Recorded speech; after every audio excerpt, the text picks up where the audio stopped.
She grabbed the coffee cup and threw it directly into his face. Not an accident. Not a slip.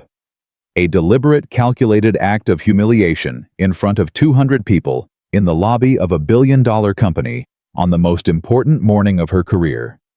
The man didn't flinch, didn't raise his voice, didn't move.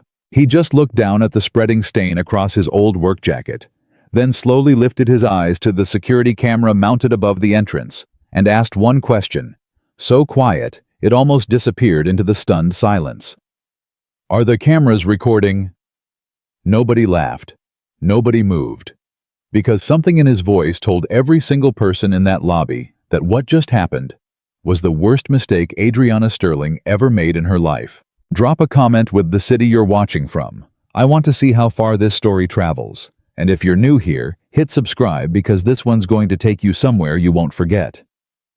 The morning Caleb Whitmore walked back into Valcor Dynamics, he wore the same jacket he'd owned for 11 years. It was a dark canvas work jacket, the kind you buy at a hardware store, not a department store. The left sleeve had a small tear near the elbow that he'd sewn shut himself because his daughter Emma had begged him to fix it rather than throw it away. The right cuff was worn smooth from years of use. It smelled like coffee and motor oil and mornings that started before the sun came up. He drove to the building in a 2009 Ford F-150 with 140,000 miles on the odometer, parked it in the public lot 3 blocks away because he didn't want any trouble at the front entrance, and walked the rest of the way, carrying a small metal toolbox in his left hand and a manila folder tucked under his right arm. He didn't rush. He never rushed anymore. Rushing was something he left behind a long time ago in a different version of his life, the version where he believed that moving faster always meant arriving somewhere better. He had learned the hard way that wasn't true. The lobby of Valcor Dynamics headquarters had changed considerably since the last time Caleb set foot inside it. He stopped for just a moment when the automatic doors slid open, taking in what he saw without any visible reaction on his face. The original building, the one he had leased with borrowed money 17 years ago, had been a modest 3-story structure with worn carpet and fluorescent lighting that hummed just loudly enough to be annoying. He used to work in a corner office on the 2nd floor that had a broken heating vent and a window that wouldn't close all the way, so in winter he kept a space heater under his desk and wore his jacket indoors for 4 months straight.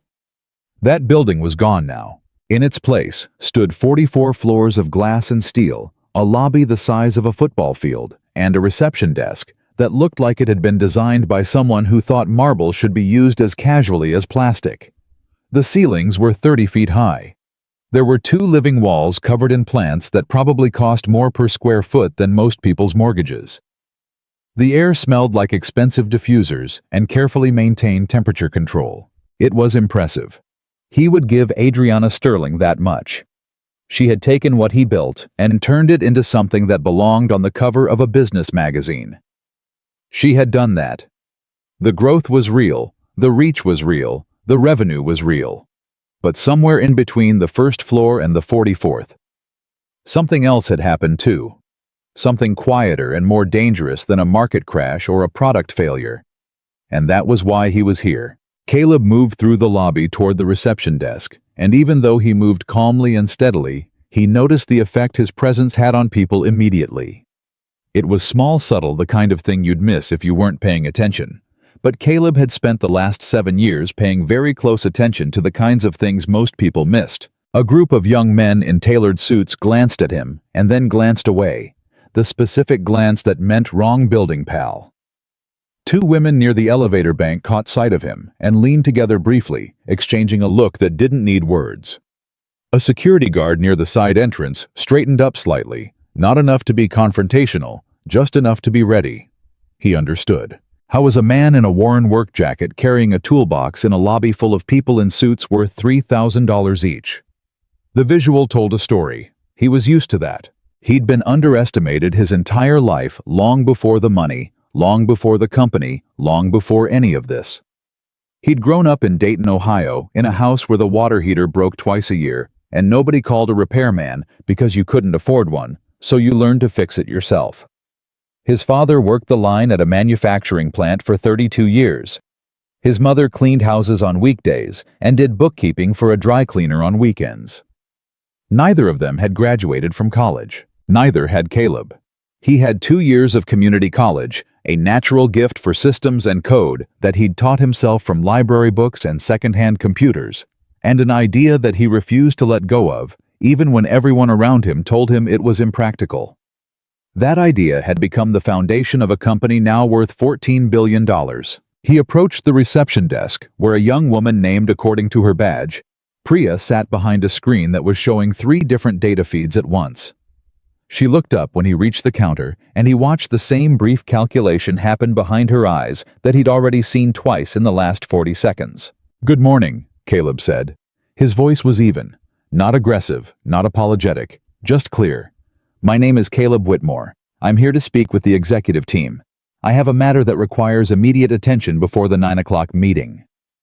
Priya's expression stayed professionally neutral, which he respected.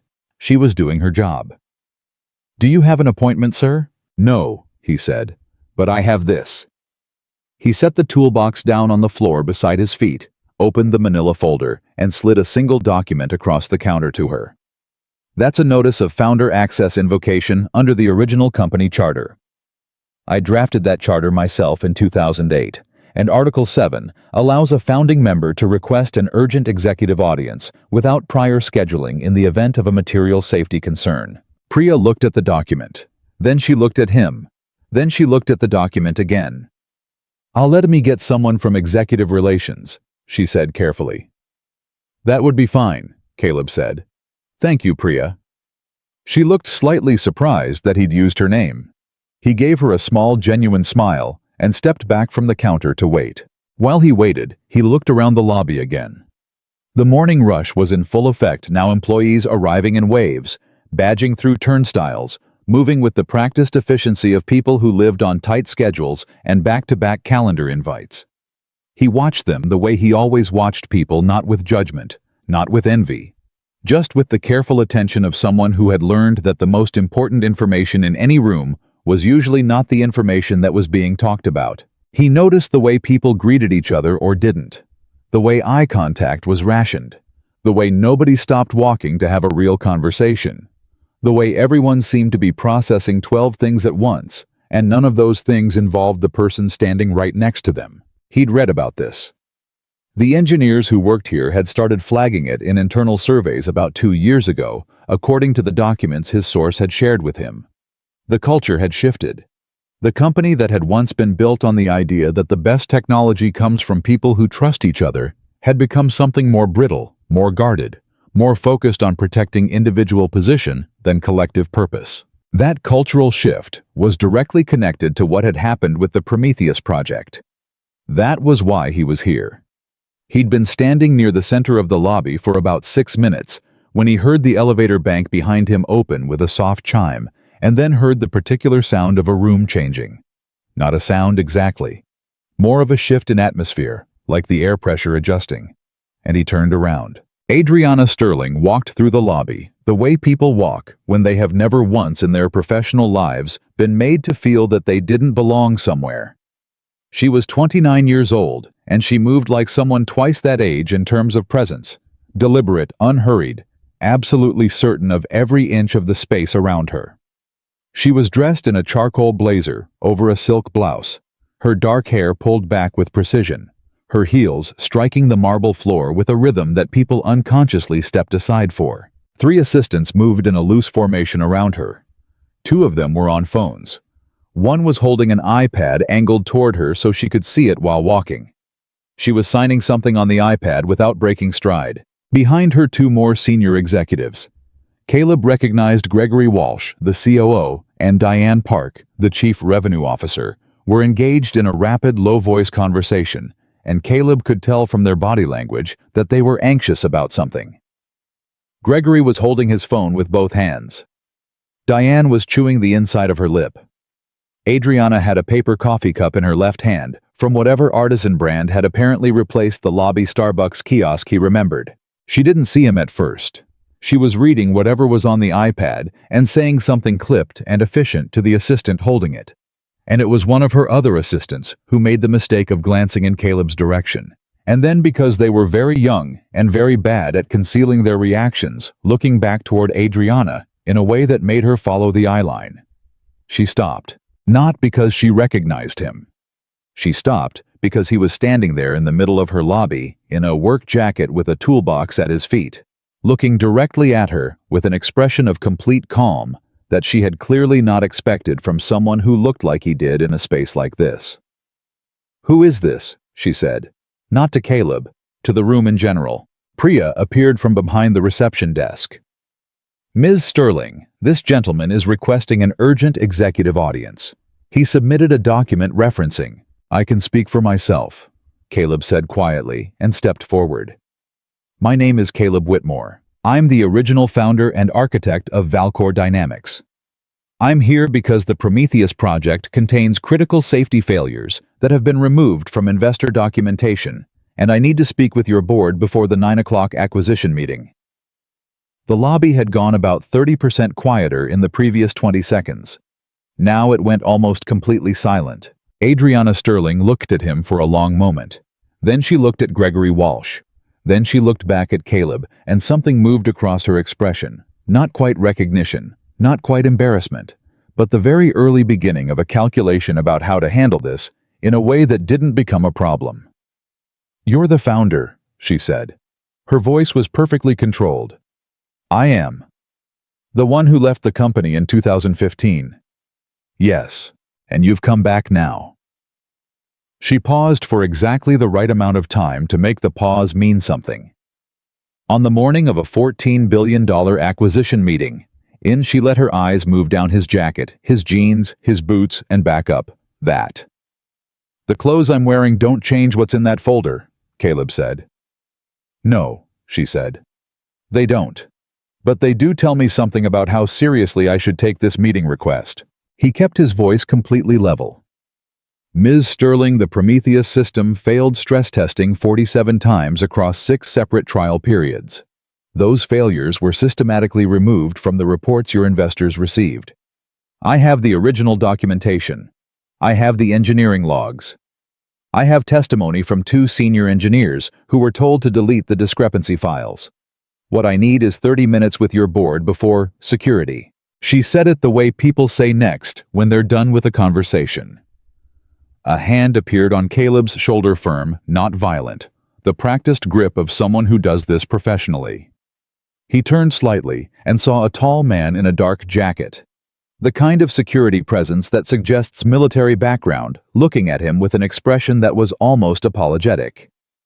"Sir," the man said, "I'm going to need you to come with me. Those failures killed the prototype." Caleb said, not to the security officer, but to Adriana, still keeping his voice calm and even. "Real people are going to be using this system. Real people in hospitals, in infrastructure, in SIR." The hand tightened slightly. Adriana turned away. She had already moved on mentally.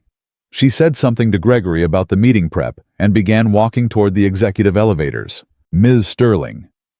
Caleb's voice didn't rise, but it carried. "The board members are going to find this documentation whether I hand it to them today or whether it surfaces after the acquisition closes. The difference is that today you still have the ability to control what happens next." She stopped.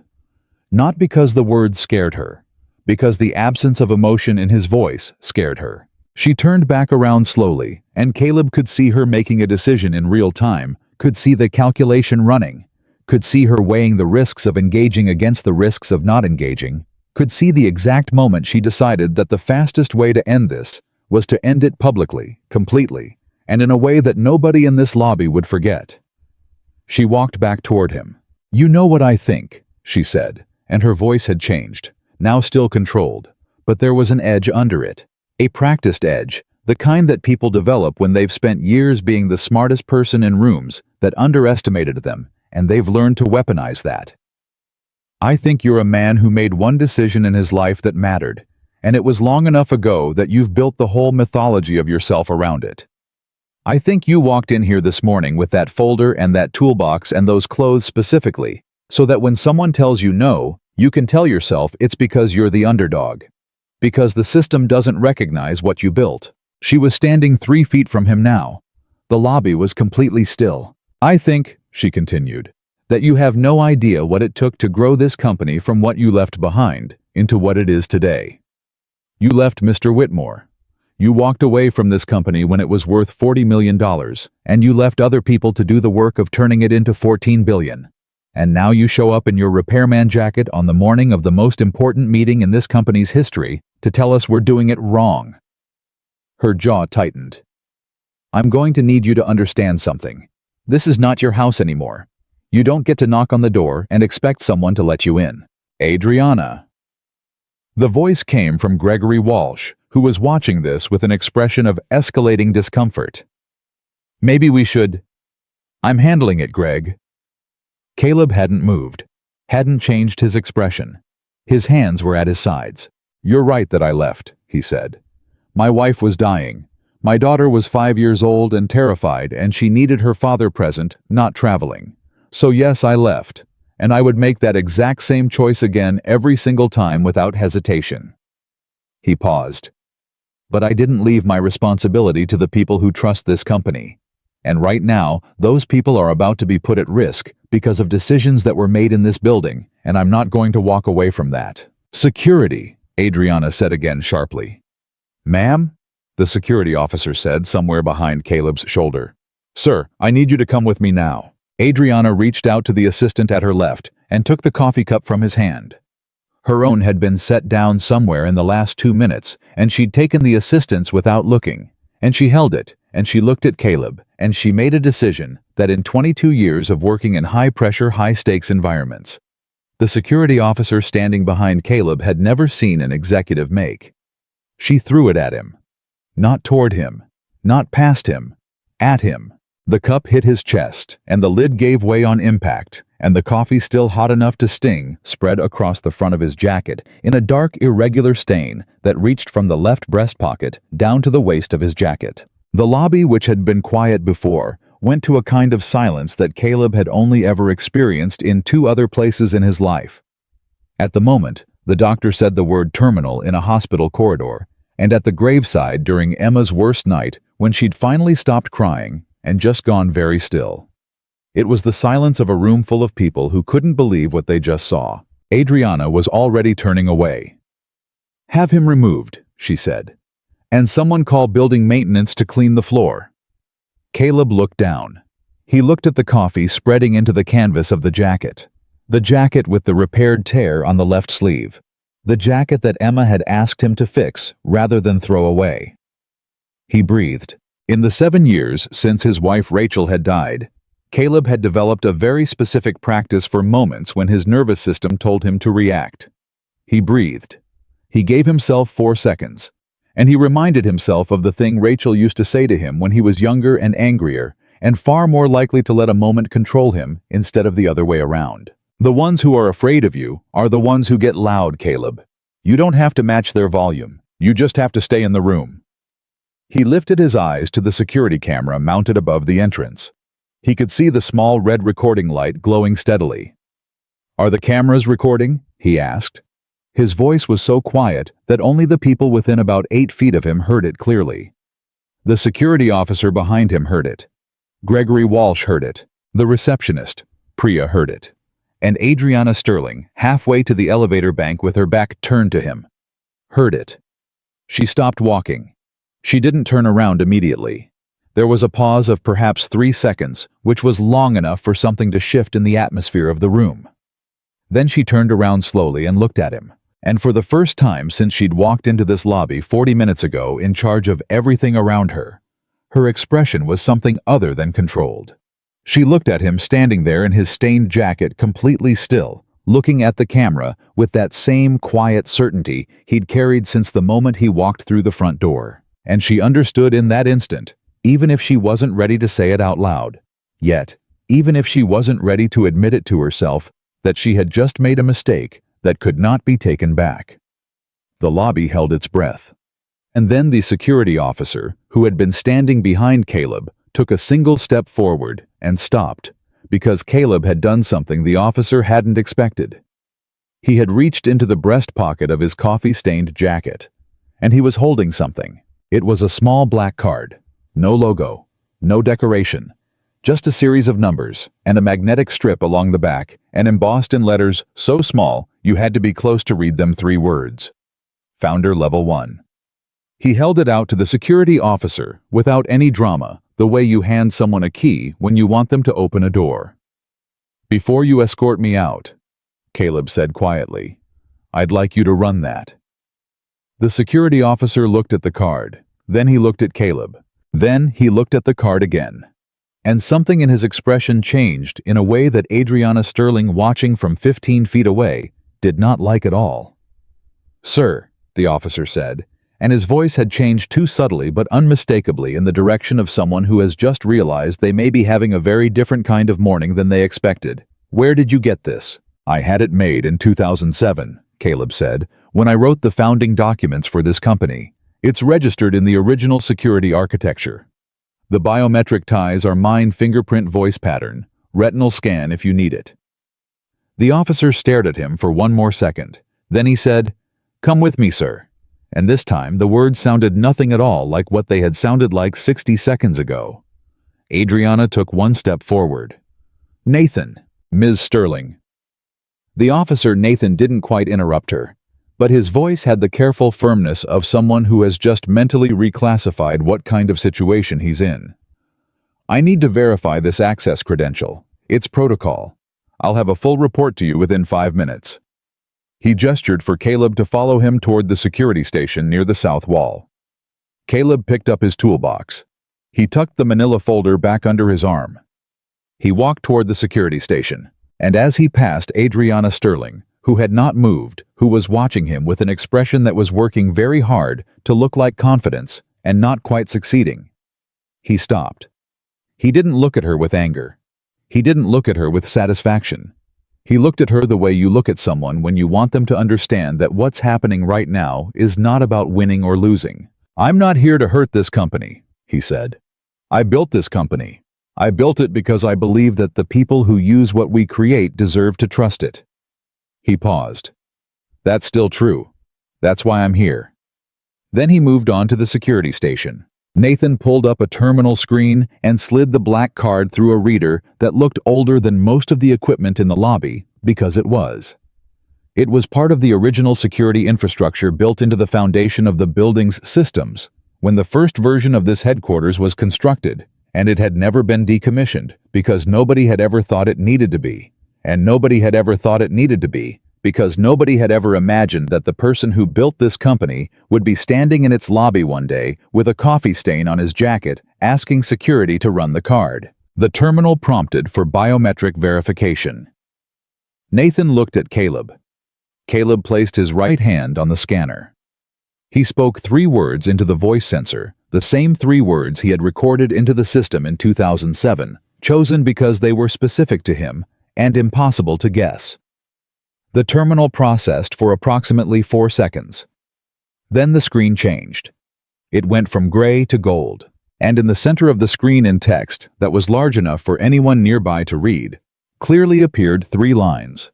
"Whitmore, Caleb J., Identity Verified Founder. Level 1, Full Authorized Access." Nathan read the screen. He read it again. Then he turned around and looked across the lobby to where Adriana Sterling was standing. His face gave away nothing professionally, but his eyes gave away everything personally. He said nothing. He didn't need to, because a woman named Victoria Hale had just stepped out of the executive elevator bank on the far side of the lobby. Victoria Hale was 61 years old. She had been on the board of Valcor Dynamics since the company's Series B funding round, which meant she had been in this company's life since before it was worth $50 million. She had white hair she wore without apology, a reputation that preceded her into every room she entered, and a memory for faces that people had described in board meetings as something close to photographic. She had arrived early for the 9 o'clock meeting, the way she always arrived early for meetings, because Victoria Hale believed that the person who understood the room before the meeting started almost always understood the meeting better than everyone who walked in on time. She stepped out of the elevator. She looked across the lobby. She saw the security terminal with its gold screen. She saw Nathan. She saw the toolbox. She saw the coffee stain. And then she saw his face, and she stopped moving. The way people stop moving when they see something they weren't expecting. Expecting that is either terrible or extraordinary, and they need a full second to determine which. Then she started walking again, faster now, straight across the lobby floor, past Adriana, past the reception desk, directly to the security station. She stood in front of Caleb Whitmore for a moment. Then she said quietly, and with the particular weight of someone who has not said something in a very long time and means every word of it, "Caleb." He looked at her. "Victoria. How long have you been back in the country?" "3 days," he said. "I came as fast as I could." She looked at the coffee stain on his jacket. Her jaw tightened almost imperceptibly. She looked across the lobby at Adriana Sterling. Then she looked back at Caleb. "You said Prometheus," she said. "Yes. You have documentation. Everything." He tapped the folder under his arm. The original engineering logs, the deleted test records, 3 separate sets of correspondence between project leadership and the documentation team, and a signed statement from a senior engineer who was instructed to alter the safety summary before the investor draft was finalized. Victoria Hale had spent 40 years in boardrooms, and she had a face that did not show panic easily. It showed it now briefly, like a light turning on behind a window. She straightened. "We need a room." "Yes," Caleb agreed. "We do." Behind them, across the marble floor of the lobby that she had built and controlled and considered to be the most important physical space in her professional life, Adriana Sterling watched the board's most senior member standing in quiet, urgent conversation with the man she had just thrown coffee at, and something moved through her chest that she had not felt in a very long time. Something she was not prepared to name yet.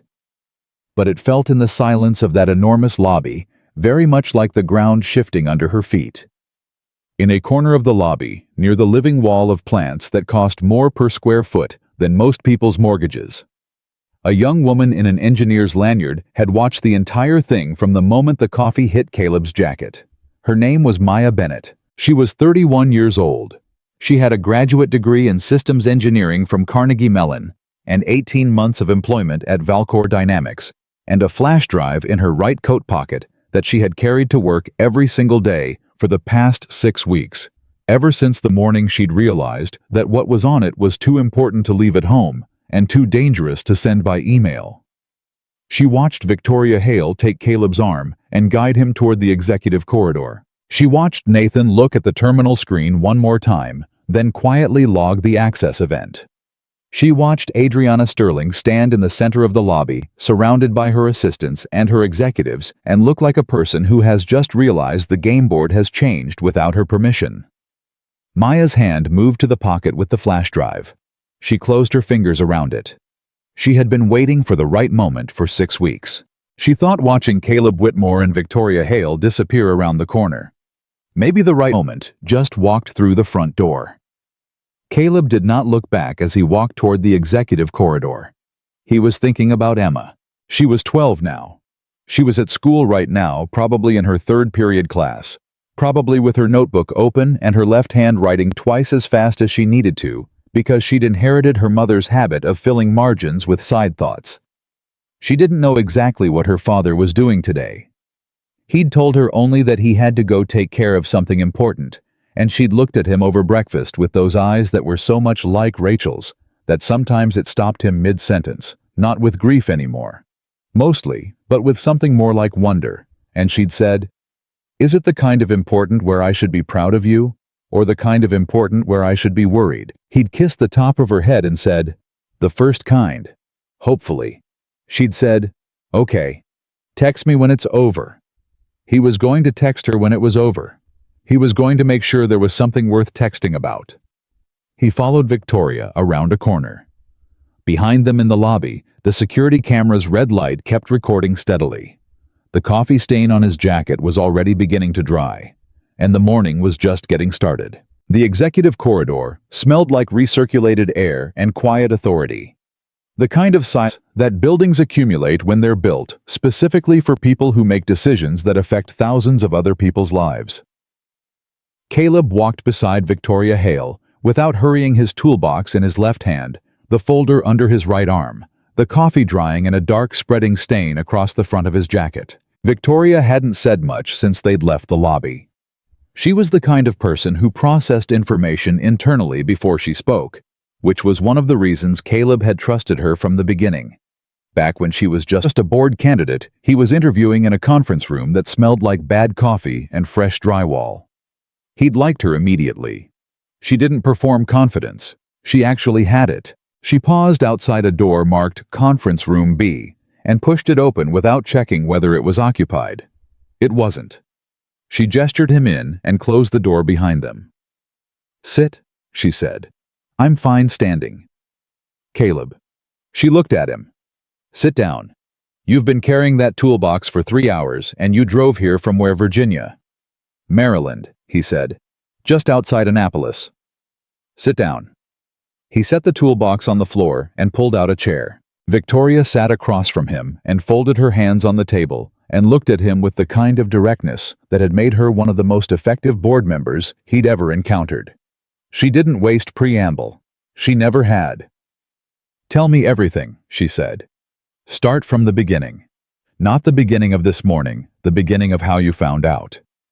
Caleb opened the folder. "About 8 months ago," he said, "I got an email from someone who identified themselves only as an employee at Valcor.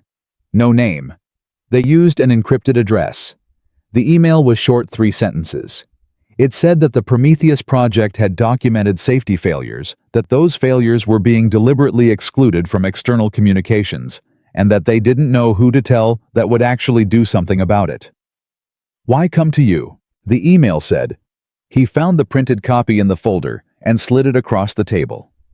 "You built the principles this company was supposed to run on. Someone should tell you they're not being followed anymore." Victoria read the email.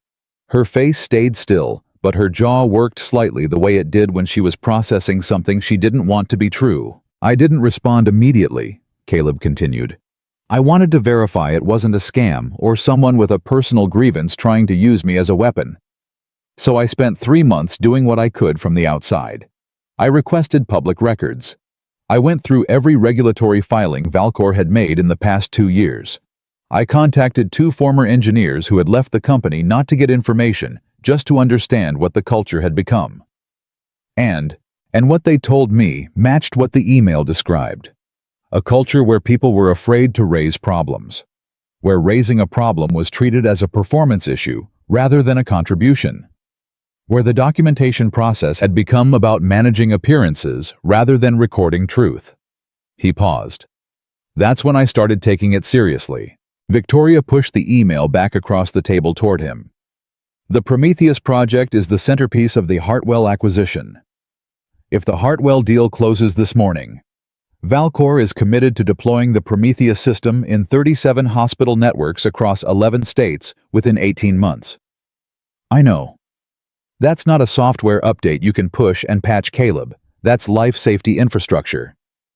"I know, Victoria." His voice was steady. "That's why I'm here." She looked at him for a long moment. "What kind of failures are we talking about?" He pulled the technical summary from the folder, 12 pages dense with data, the kind of document that most people wouldn't have the background to read, but that Victoria Hale could parse as quickly as he could, because she'd spent 20 years on technology boards before she ever joined Valcor's. He slid it across. 47 documented failure events across 6 trial periods, he said, occurring primarily under high-load concurrent processing conditions. In plain language, when the system is handling multiple complex decisions simultaneously, under pressure with incomplete data inputs, it makes errors. Not small errors. Catastrophic misclassification errors. In a hospital network context, that means diagnostic recommendations that are not just wrong, but wrong in the specific direction of missing critical conditions. Victoria was reading. She turned a page, then another. "The failure rate under high-load conditions," Caleb continued, "is 18%. The documentation presented to Hartwell's board shows a failure rate of less than 1% because the high-load testing data was excluded from the summary." Victoria stopped reading. She set the document down on the table. She said nothing for approximately 5 seconds. Who made the decision to exclude the data? She said. That's in Section 4, Caleb said. I want to be honest with you. I have strong circumstantial evidence, and I have one direct piece of documentation. What I don't have yet is a full chain of custody that would survive a legal challenge. But what I have is enough to stop this morning's meeting, which is the only thing that matters right now. Victoria picked the document back up and turned to Section 4. The door to the conference room opened. Adriana Sterling walked in. She was alone, which meant she had made a deliberate decision not to bring lawyers or assistants, which meant she had decided that whatever was about to happen in this room was better controlled without witnesses. She closed the door behind her and stood with her back to it, and she looked at Caleb, and then at Victoria, and then at the document in Victoria's hands. And her expression was the most complicated thing Caleb had seen on another person's face in a long time. There was anger in it. Real anger, not performed anger. There was calculation, the constant rapid calculation of someone who has survived this long in this industry by being faster than everyone else in the room at figuring out the shape of a threat. And there was something else. Something underneath the anger and the calculation. Something that Caleb recognized because he'd felt it himself once a long time ago, in a different building, in a different kind of crisis. It was fear, not of him exactly. Fear of what he represented. Fear of a version of this morning that she was starting to understand might already be beyond her ability to control. "Victoria," she said, "I'd like to speak to you alone, please."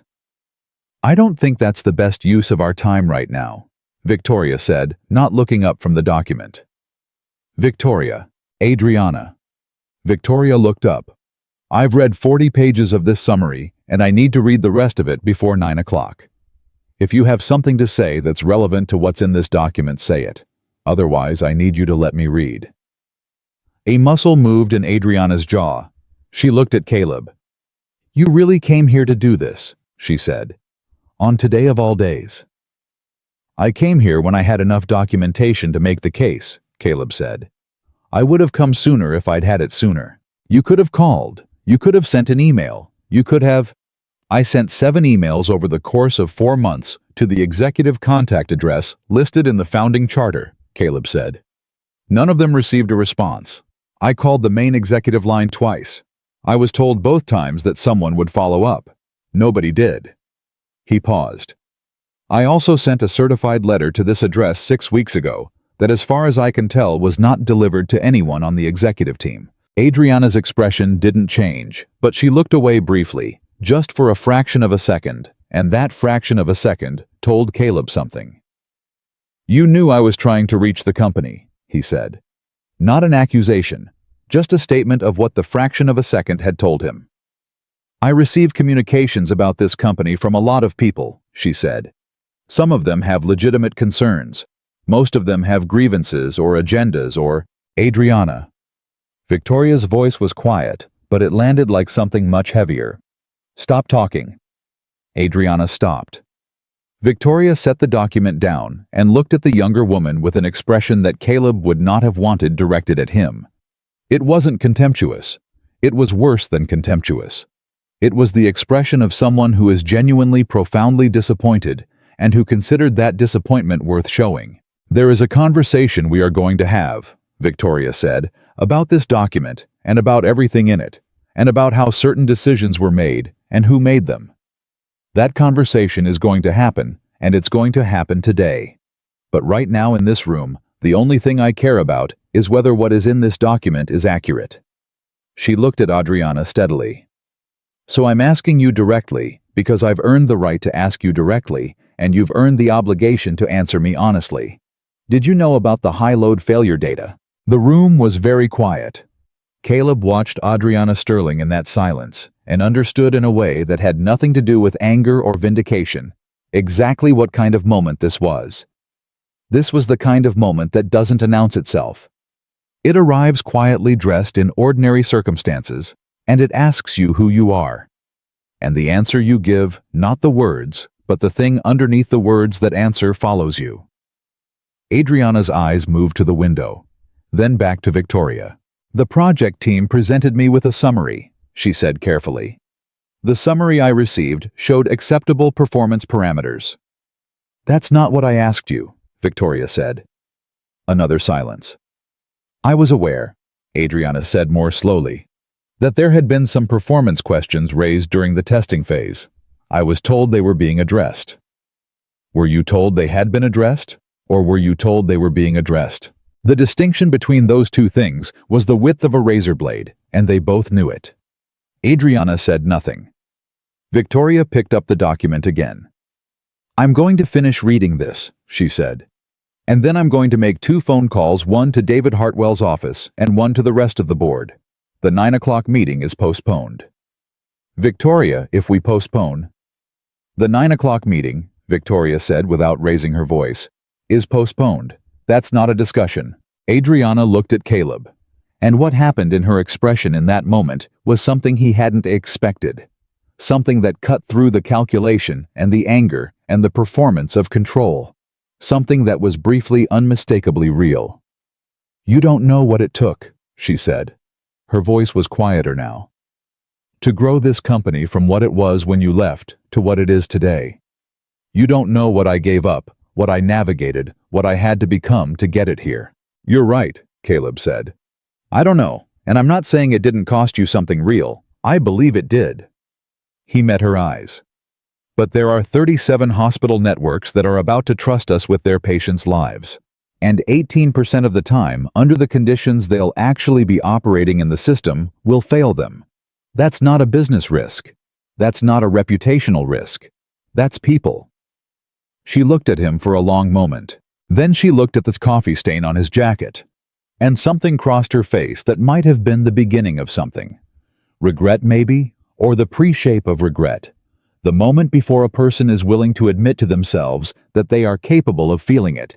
And then it was gone, replaced by the practiced composure that 7 years of running a $14 billion company will construct around a person like armor. She straightened. I want my legal team present for any further discussions, she said. That's your right, Victoria said.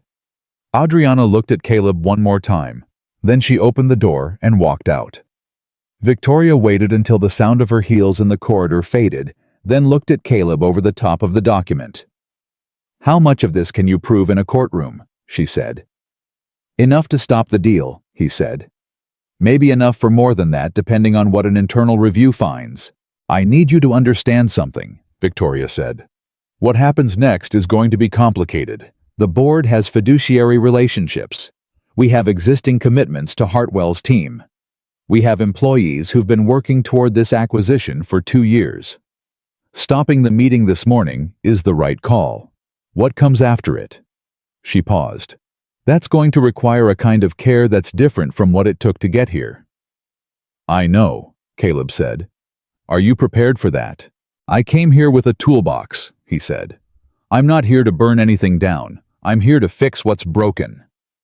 She held his gaze for a moment. Then very briefly she smiled, the kind of smile that has too much history in it to be happy exactly, but that means something nonetheless. You always were better at the hard versions of things than you let on, she said. She went back to reading. Caleb sat quietly and let her read and thought about Emma at school and the text he was going to send her and the version of this morning that he had run through in his head 100 times over the past 3 months. And that was turning out to be both better and worse than he'd imagined, the way real things almost always are. Nathan Cole found Maya Bennett in the lobby 20 minutes later. He wasn't looking for her specifically. He was doing the quiet walkthrough. He always did after a security event. Checking cameras, checking access logs, getting a feel for whether the morning had settled or whether something else was building, and she almost walked past him without him noticing her. Except that she was moving with the particular urgent purposefulness of someone who has made a decision and is acting on it before they can talk themselves out of it. Ms. Bennett, he said. She stopped, turned, looked at him with an expression that was trying very hard to be casual and missing by a noticeable margin. Mr. Cole. You look like you have somewhere to be, Nathan said. I was just... She stopped, started again. I need to speak with someone. On the executive floor. About, she hesitated. Her hand moved to the pocket of her coat. Just a small movement, almost unconscious the way people touch the things they're protecting without meaning to. Nathan had been in security for 22 years. He'd spent 11 of those years in the army before that. He knew what it looked like when someone was carrying something important, not physically carrying, but carrying in the way that settles into a person's body, that changes how they hold themselves, that makes every motion a little more deliberate than it needs to be. "This morning," Maya said. "The man in the lobby, Caleb Whitmore." "What about him? He's here about Prometheus, isn't he?" Nathan kept his expression neutral. "I can't speak to why any visitor is on the premises, Nathan." She used his first name, not because they were close, they weren't particularly, but because she needed him to hear her as a person and not as a security protocol. "I've been trying to get someone to listen to me about Prometheus for 6 months. I filed 3 internal reports. The first one got no response. The second one, my direct manager called me into his office and told me I needed to be careful about how I communicated concerns, because it could reflect poorly on my professional judgment. The third one disappeared.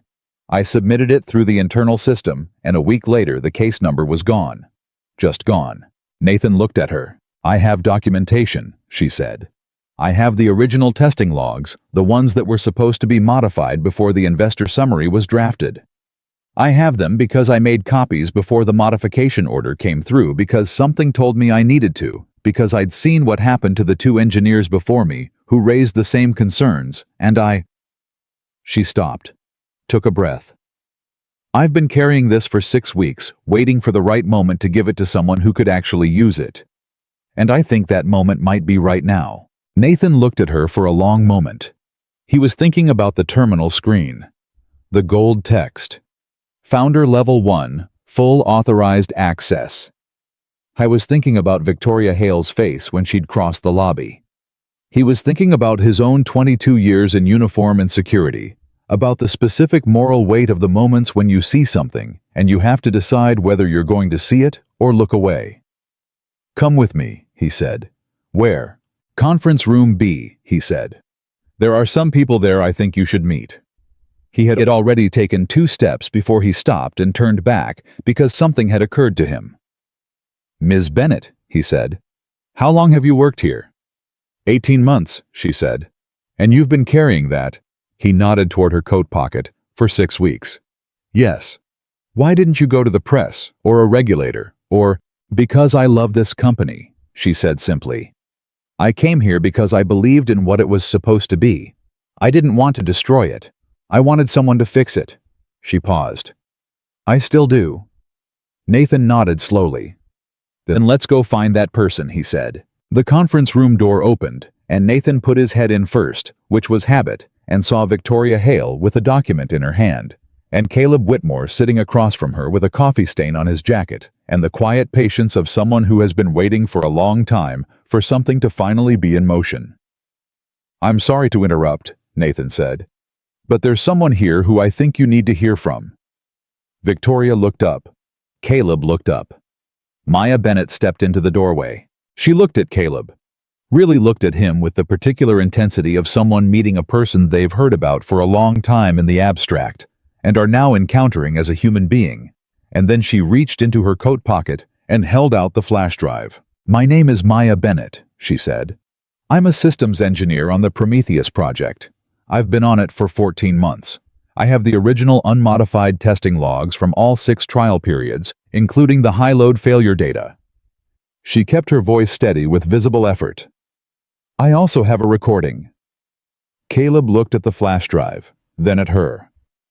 "What kind of recording?" he said. "A meeting," Maya said. 8 weeks ago, Project Leadership Senior Documentation Team, 2 members of the Executive Communications Office. They discussed explicitly by name, with specific reference to the failure rate percentages, what to include in the investor summary and what to leave out. And why. She paused. "I wasn't supposed to be in that meeting. I was added to the calendar invite by mistake, and nobody noticed until it was already over." The room was very quiet. Victoria set the document down slowly. "You've been carrying that recording for 8 weeks, she said. "Yes. And you didn't report it." "I tried to report it," Maya said, and for the first time her voice cracked just slightly, just at the edge of steady. The sound of someone who has been holding something very heavy for a very long time.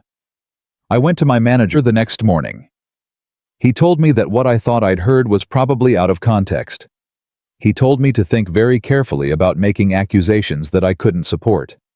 He told me... She stopped, pressed her lips together, started again. He told me that the last engineer who had raised concerns about Prometheus had been managed out. That was the phrase he used. Managed out. And he said it the way you say something, so that the person understands it's not information, it's a warning. Caleb looked at her for a long moment. He thought about Rachel.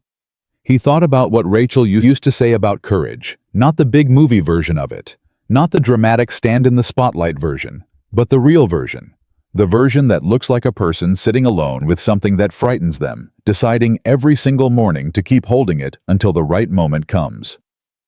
"You did the right thing," he said. "Coming here today. That took real courage. Maya looked at the flash drive in her hand. "I just need someone to make sure it matters."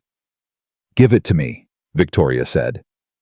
Maya crossed the room and placed the drive in Victoria Hale's outstretched hand. Victoria looked at it, closed her fingers around it, looked at Caleb. "Well," she said, and her voice had changed the way a tone shifts when you move from uncertainty to something more like inevitability. "I think we're past the point of discussing whether to postpone the meeting." "I think we are," Caleb said. "I need to make those calls." She stood. "Caleb, you stay here. Ms. Bennett, stay here as well. I'm going to need a full briefing from you about what you witnessed, Nathan." She looked at him. "I need you to make sure that no one from the executive floor leaves the building without signing in and out through your desk for the rest of the morning. Can you do that?" "Yes, ma'am," Nathan said immediately. "And Nathan." She paused. "The lobby cameras. This morning's footage. Already flagged and secured," he said. "The moment I ran the founder access card, I secured it. Standard protocol for any verified access event." She held his gaze for a moment. "Good man," she said. She walked to the door, then stopped with her hand on the frame and looked back at Caleb. "For what it's worth," she said quietly. "I'm glad you came back." She left. The door swung softly shut behind her. In the conference room, Caleb and Maya sat across from each other, and Nathan stood near the door with his arms folded, and outside in the corridor, the building went about its business. Doors opening and closing elevators, chiming the ordinary machinery of a company running at full speed, without yet knowing that something fundamental had changed this morning, and for a moment none of them spoke. Then Maya said, "Can I ask you something?" "Sure," Caleb said. "Why didn't you just send the documentation anonymously to a regulator or the press? You didn't have to come in person. You didn't have to..." She gestured vaguely at his jacket at the stain. "Do any of this the way you did it." Caleb looked down at the coffee stain. "Because anonymous tips get buried," he said. "And because the people in this building deserve to see someone stand up and put their name on what they're saying. Not hide behind it." He paused. "And because I built this company. If something is broken in it, I wanted to look at that directly, not manage it from a distance." Maya was quiet for a moment. "The two engineers who were managed out," she said. "Before me. Did you know them?" "No," he said. "But I've read their internal reports, both of them. They were right about everything they raised." "They didn't get to see this morning happen." "No," Caleb said. "They didn't. That's one of the reasons it matters that it happens." Maya looked at the flash drive now in Victoria's possession, now in motion, now no longer just a weight in her coat pocket, but an actual thing in the actual world, doing what it was supposed to do, and she let out a breath that she seemed to have been holding for considerably longer than this morning. "I've been scared," she said. "Every day for 6 months. I kept wondering if I was making it bigger than it was, if I was misunderstanding what I'd heard. If maybe there was a version where the company had it handled and I was just..." "You weren't," Caleb said. "You understood exactly what you heard." "How do you know?" "Because the data matches the recording you have," he said. "The failures in my documentation, the timing, the specific percentage numbers, they match what would have been discussed in that meeting." You didn't misunderstand anything, Maya. You understood it clearly, and you protected it, and you brought it here today. That's not nothing. That's everything. She looked at him. Why do you care? She said. Not suspiciously. Genuinely. You've been gone for years. You have a life somewhere else. You didn't have to come back. I have a daughter, Caleb said. She's 12. She's going to grow up in a world that runs on technology built by companies like this one. And I want her to be able to trust that when that technology touches something that matters, her health, her safety, the systems that support the people she loves, that the people who built it told the truth about what it could and couldn't do. He paused. I can't give her that in general, but I can make sure it's true about this one company on this one morning. That's enough reason. Maya looked at him for a long time. Then she straightened in her chair, and something in her posture changed. Not dramatically. Not like a movie moment. Just the subtle shift of a person who has set down a weight they've been carrying so long, they'd started to forget what it felt like not to carry it. Okay, she said. What do you need me to do? Outside the conference room, in the corridor that led back to the main executive floor. The building was beginning to feel the first tremors of something changing. Not visibly yet. Not in any way that a casual observer would notice. But in the small signals that precede a real shift, the way certain conversations stopped mid-sentence when certain people walked by, the way phones were being checked more frequently than usual, the way the name Whitmore was beginning to move through the building in the way that names move when they carry weight that most people in the room don't yet fully understand. In her office on the 38th floor, Adriana Sterling stood at her window with her hands clasped behind her back and looked at the city and breathed. She was 39 stories above the lobby, where she had thrown a cup of coffee at a man in a work jacket. She thought about the cameras. She thought about the card, the small black card with the embossed letters she hadn't thought about in years, that had been sitting in a security system she'd never had reason to modify because nobody had ever thought someone would need to use it. She thought about the fraction of a second when she'd looked away from Caleb Whitmore's question about her knowing about the failure data. She was very good at reading rooms. She was very good at understanding when a situation had moved beyond the point where her ability to control it was the relevant factor. She picked up her phone. She called her attorney. And outside the window, 39 floors below, the city moved the way it always moved. Indifferent, relentless, enormous. And somewhere in the building behind her, a woman named Victoria Hale was on the phone with the Hartwell team, and a man in a coffee-stained jacket was preparing to tell the truth about something that had been hidden for too long, and a young engineer named Maya Bennett was breathing for the first time in 6 months, like a person who has finally put something down. The morning was not over. It was in many ways just beginning. Victoria Hale made her first call from the corridor outside Conference Room B, standing close to the wall with her phone pressed hard against her ear and her free hand flat against the plaster, like she needed something solid to push against. The call to David Hartwell's office took 40 seconds to connect and 30 seconds to resolve. She told his chief of staff that the 9 o'clock meeting was being postponed pending an internal review of technical documentation, that she would have a formal written statement to Hartwell's team within 2 hours, and that the postponement was non-negotiable. The chief of staff said Mr. Hartwell would want an explanation. Victoria said Mr. Hartwell would have one. She ended the call before the question of which explanation could be asked. The second call was to 3 board members simultaneously routed through the conference bridge that the board used for emergency sessions. She summarized what she had in her hands in 4 minutes flat: the failure data, the documentation record, the flash drive, the source. She did not editorialize. She did not express an opinion about what it meant yet. She stated the facts the way she had learned to state facts in 40 years of navigating rooms where facts had consequences. There was a silence on the line when she finished. Then Richard Okafor, who was the longest-serving board member and who had known Caleb Whitmore even longer than Victoria, had said, "Is Caleb in the building?" "He's in Conference Room B," Victoria said. Another silence, shorter. "I'll be there in 20 minutes, Richard said. The other 2 board members said the same thing separately, in the same tone. The tone of people who have just understood that what they thought this morning was going to be is no longer what this morning is going to be. Victoria put her phone in her pocket and stood in the corridor for a moment alone with her hand still flat against the wall. She was thinking about a conversation she'd had with Caleb Whitmore 15 years ago in a conference room that smelled like bad coffee when he was 33 years old and she was 46, and the company was worth $40 million, and he had looked at her across the table and said, "I need a board member who will tell me the truth when I'm wrong. Not someone who'll manage me. Someone who'll stop me."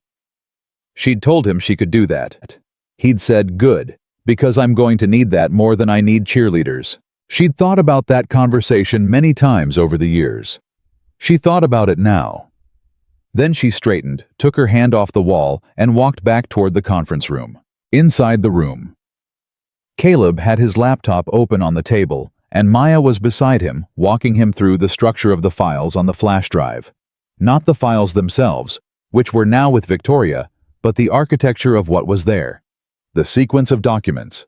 The way the naming conventions had been changed between the original logs and the copies that had been submitted to the documentation team. The renaming convention is important, Maya was saying, because it's not just that they changed what was in the files. They changed the metadata, the timestamps. Someone went through and made it look like the modified versions were the originals and the actual originals were the revisions. She pointed at Caleb's screen. If you only had the modified files, you'd have no way of knowing the original data ever existed. But I have the originals because I backed them up to a personal encrypted drive the week before the modification order came through.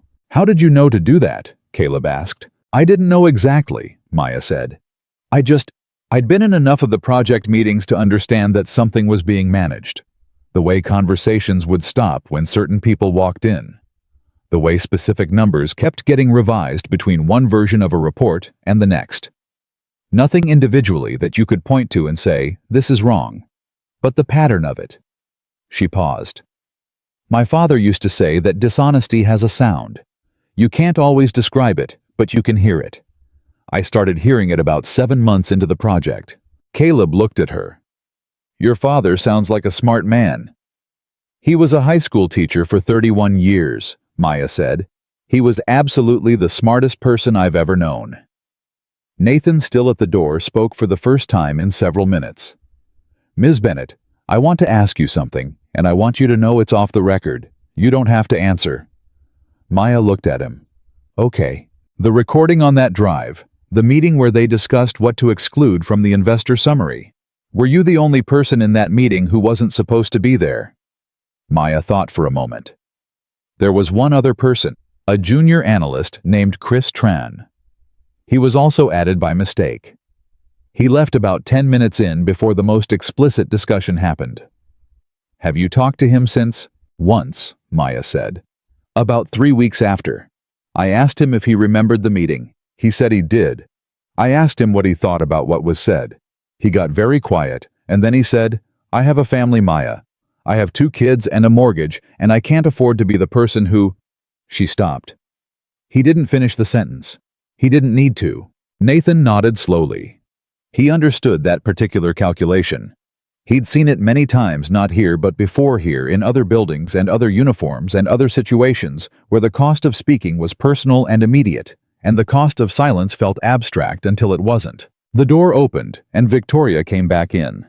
She moved to the head of the table, looked at Caleb, looked at Maya, and said, 3 board members are on their way. 20 minutes. Richard Okafor, Susan Mwangi, and Thomas Park. She paused. Adriana will know they've been called. She already called her attorney, Caleb said. Victoria looked at him. How do you know that? Because it's what I would do, he said. She's smart. She's not going to wait to understand the shape of what's coming before she starts building a response to it. Then we have less than 20 minutes before this gets considerably more complicated. Victoria pulled out a chair. Maya, I need you to walk me through the recording on that drive. Not play it yet. Walk me through what's in it. Who speaks? What's said? What the specific language is that connects the conversation to the decision to exclude the data. Maya straightened. She'd been preparing for this moment. Caleb realized, not consciously maybe, but in the way that people prepare for things they've been rehearsing in their heads for months, running through the conversation until they know it, the way they know a phone number or a birthday. She was ready. The meeting was on a Wednesday morning, Maya began. 8 weeks ago, it ran for 42 minutes. There were 6 people present. Harrison Wells, who is the Prometheus project director. Diane Park, who is the chief revenue officer. A man named Rob Garrett, who I understand is Diane's deputy. 2 members of the documentation and investor relations team. Their names are Sandra Cho and Patrick Fay, and Adriana Sterling. Victoria's expression didn't change. Adriana was in the meeting, she said. Yes, Maya said. She arrived 14 minutes in. The meeting had already been in progress when she came in. Harrison was presenting the summary of what would and wouldn't be included in the investor package. When Adriana arrived, he stopped mid-presentation and said, Maya paused, collecting the exact words she'd listened to enough times that they lived in her somewhere. He said, We were just reviewing the documentation strategy for the technical summary. And Adriana said, I know, go ahead. And he continued. The room was quiet. She said, I know, Victoria said carefully. Yes. Not what documentation strategy. Not bring me up to speed. She said, I know, go ahead. Those are her exact words, Maya said. I can tell you the timestamp on the recording. Victoria looked at Caleb. Caleb said nothing. He didn't need to. What Maya had just described was not a CEO who had been misled by her team. It was a CEO who knew a conversation was happening and who had walked into it with prior knowledge and given it her implicit authorization to continue. That was a different thing entirely. That was the difference between a management failure and something considerably harder to walk back from. Victoria put her hands flat on the table. Okay, she said. Her voice was very controlled. What happens next in the recording? Maya kept going. She walked through it methodically. Harrison presenting the revised documentation structure, Diane Park, reinforcing the business case for the cleaner narrative. Rob Garrett providing the specific language that the failure rate section would be replaced with Sandra and Patrick from investor relations raising 2 brief concerns about regulatory exposure and being told that legal had reviewed it and they should proceed. She walked through all of it with the accuracy of someone who had listened to the same 42 minutes enough times that it had become a kind of terrible memorization, and then she got to the part near the end. At minute 37, Maya said, Harrison presents the final version of the summary. He puts it up on the screen. I could hear the projector click and he says, This is what goes to Hartwell's board. The performance metrics shown here reflect our best case operational parameters. And Adriana says, What's the delta between this and the full data? And Harrison says, Significant. And Adriana says, She stopped. Maya, Victoria said. Adriana says, Then we don't show them the full data until after the deal closes and we've had time to address the performance gap through additional development. The room held the silence the way a room holds a sound that's just stopped. Those are her exact words, Caleb said. Those are her exact words. Caleb breathed. Victoria sat back in her chair. Nathan at the door did not move. The performance gap she refers to, Victoria said slowly. The one she says they'll address through additional development.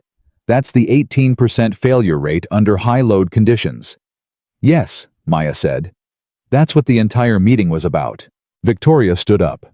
She moved to the window, not to look out, just to stand somewhere that wasn't at the table, and she put her hand on the glass, the way she'd put her hand on the wall in the corridor, like she needed a surface to push against.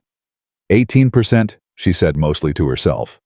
In a hospital network, under the exact conditions they'd be operating in, and her position was to close the deal and fix it afterward. Her position was that additional development would address the gap, Maya said. I don't know what that development timeline looked like. I don't know if there was a real plan, or if it was... There was no plan, Caleb said quietly. Both of them looked at him. I know because I looked, he said. After I got the original email, after I spent 3 months verifying the failure data.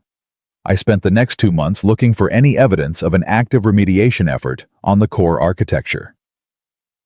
Patent filings, development contracts, engineering hires with specific competencies, vendor agreements for computational infrastructure upgrades. Nothing. He paused. There was no serious development plan to fix the high-load failure problem, because fixing it would require rebuilding a substantial portion of the system's core decision architecture, and that would take at minimum 18 months and cost somewhere between $40 and $80 million, which would make the acquisition terms Adriana had negotiated look considerably less attractive. The door opened. Gregory Walsh, the COO, stood in the doorway. He was not supposed to be here. He had not been invited to this room, but he was here, and he was looking at the people in it with an expression that had moved a long way from the anxious man Caleb had noticed in the lobby 2 hours ago. He looked now like someone who has made a decision and is living on the other side of it. "I need to speak to someone with board authority," he said. He looked at Victoria. "I need to speak to you." Victoria looked at him for a moment. "Close the door," she said. He came in. He closed the door. He sat down at the far end of the table, and he put his hands flat on the surface, and he looked at them for a moment, the way people look at things when they're gathering something inside themselves. "I was in a separate set of meetings about the Prometheus documentation," he said, "not the one you're discussing. I can tell from the way you all looked when I walked in that you know about that meeting. I was in earlier meetings, 4 months ago, where the failure data was first flagged internally as a problem for the deal timeline." He stopped, started again. "I raised objections. I said we needed to either fix the problem or disclose it. I was told by Adriana directly that the decision had been made to proceed with a focused investor narrative and address the technical issues post-acquisition through the Hartwell integration team's resources." "She told you this directly," Victoria said. "In my office, one-on-one, 4 months ago." He looked up. "I pushed back twice. The second time she told me very clearly that my role was to execute the strategy, not to second-guess it, and that if I wasn't aligned with the direction the company was moving, we should have a conversation about whether my position was the right fit." "She threatened your job," Maya said. "She was very civilized about it," Gregory said with a particular bitterness in his voice that comes from someone who spent a long time telling themselves that being civilized about something makes it less than what it is. "She always is.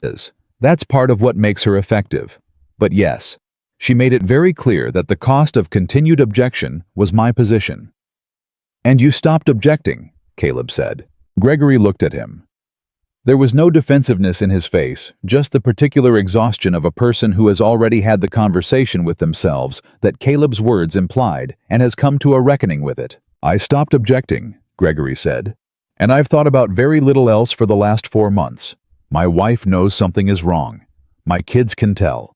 I've been showing up to work every morning and doing my job and telling myself that the technical team would find a way to address the gap before the system deployed, or that the regulatory process would catch it, or that someone else would—" He stopped. "Someone else would do what I should have done 4 months ago." He reached into his jacket pocket and pulled out a small external hard drive, the kind you buy at any electronics store. Nothing special about it, and set it on the table. "I kept copies," he said, "of the 4-month-old meetings, my own notes, the email threads where I raised my objections in writing, the response I received from Adriana's office." He pushed the drive across the table toward Victoria. "I kept them because I needed to know I had them. I wasn't sure what I was going to do with them. I think I always knew it would come to this, though." Victoria picked up the drive. Caleb looked at Gregory Walsh, and what he felt was not satisfaction. It was something more complicated than that, something that involved understanding what it cost a person to sit in a room and say what Gregory had just said, knowing what it meant for his career, for his position, for the trajectory of the professional life he'd spent 20 years building. "You didn't have to come in here," Caleb said. "I know," Gregory said. "I watched you stand in the lobby this morning with coffee on your jacket and ask the room if the cameras were recording. I've been in this building for 6 years. I've never seen anyone do anything that calm in a moment that difficult." He paused. "I thought if that man can walk in here and say what needs to be said, then I don't have an excuse for sitting at my desk." The door opened again. This time it was Richard Okafor, and behind him, Susan Mwangi and Thomas Park. The 3 board members Victoria had called arriving 10 minutes ahead of when they'd said they would, which told Caleb everything about how seriously they'd taken the call. Richard Okafor was 64 years old, built like a man who'd played college football and hadn't entirely left it behind, with close-cropped white hair and reading glasses pushed up on his forehead that he never remembered to put on his nose when he actually needed them. He'd known Caleb since before the company existed, had been one of the first people outside of Caleb's immediate circle to believe in the technology, and he walked into the conference room and looked at Caleb with an expression that contained 17 years of shared history in it. "You look like you spilled your breakfast," Richard said. "Someone spilled it for me," Caleb said. "I heard." Richard looked at the coffee stain for a moment. Then he looked at the room, at Maya, at Gregory, at the drives on the table, at Victoria, standing near the window. He seemed to absorb all of it at once. "All right, let's hear it." The next 90 minutes were the most concentrated version of accountability that Caleb had witnessed in his professional life. Victoria ran the session with the precision of someone who had been in enough critical board situations to know that emotion, however justified, was not the resource you needed in the room right now. She walked through the documentation methodically, the original failure data, the modification records, the timeline of decisions. She had Nathan bring a secure laptop, and they played 20 minutes of the recording on Maya's drive. Not all 42 minutes. Just the most material sections, the parts where the explicit decision to exclude the failure data was discussed and authorized. The board members listened without interrupting. Richard Okafor's jaw tightened noticeably at minute 8 of the recording, when Adriana's voice said clearly, "We don't show them the full data until after the deal closes." He didn't say anything. He just tightened his jaw and kept listening. Susan Mwangi, who was 57 and had a background in regulatory compliance that made her the most legally fluent person in the room, began taking notes on a legal pad about 30 seconds into the recording and didn't stop until it finished. Thomas Park, the youngest of the 3 board members at 44, sat back in his chair with his arms folded and stared at the table the way someone stares at something when they're refusing to show what they feel on their face. When the recording ended, nobody spoke for a moment.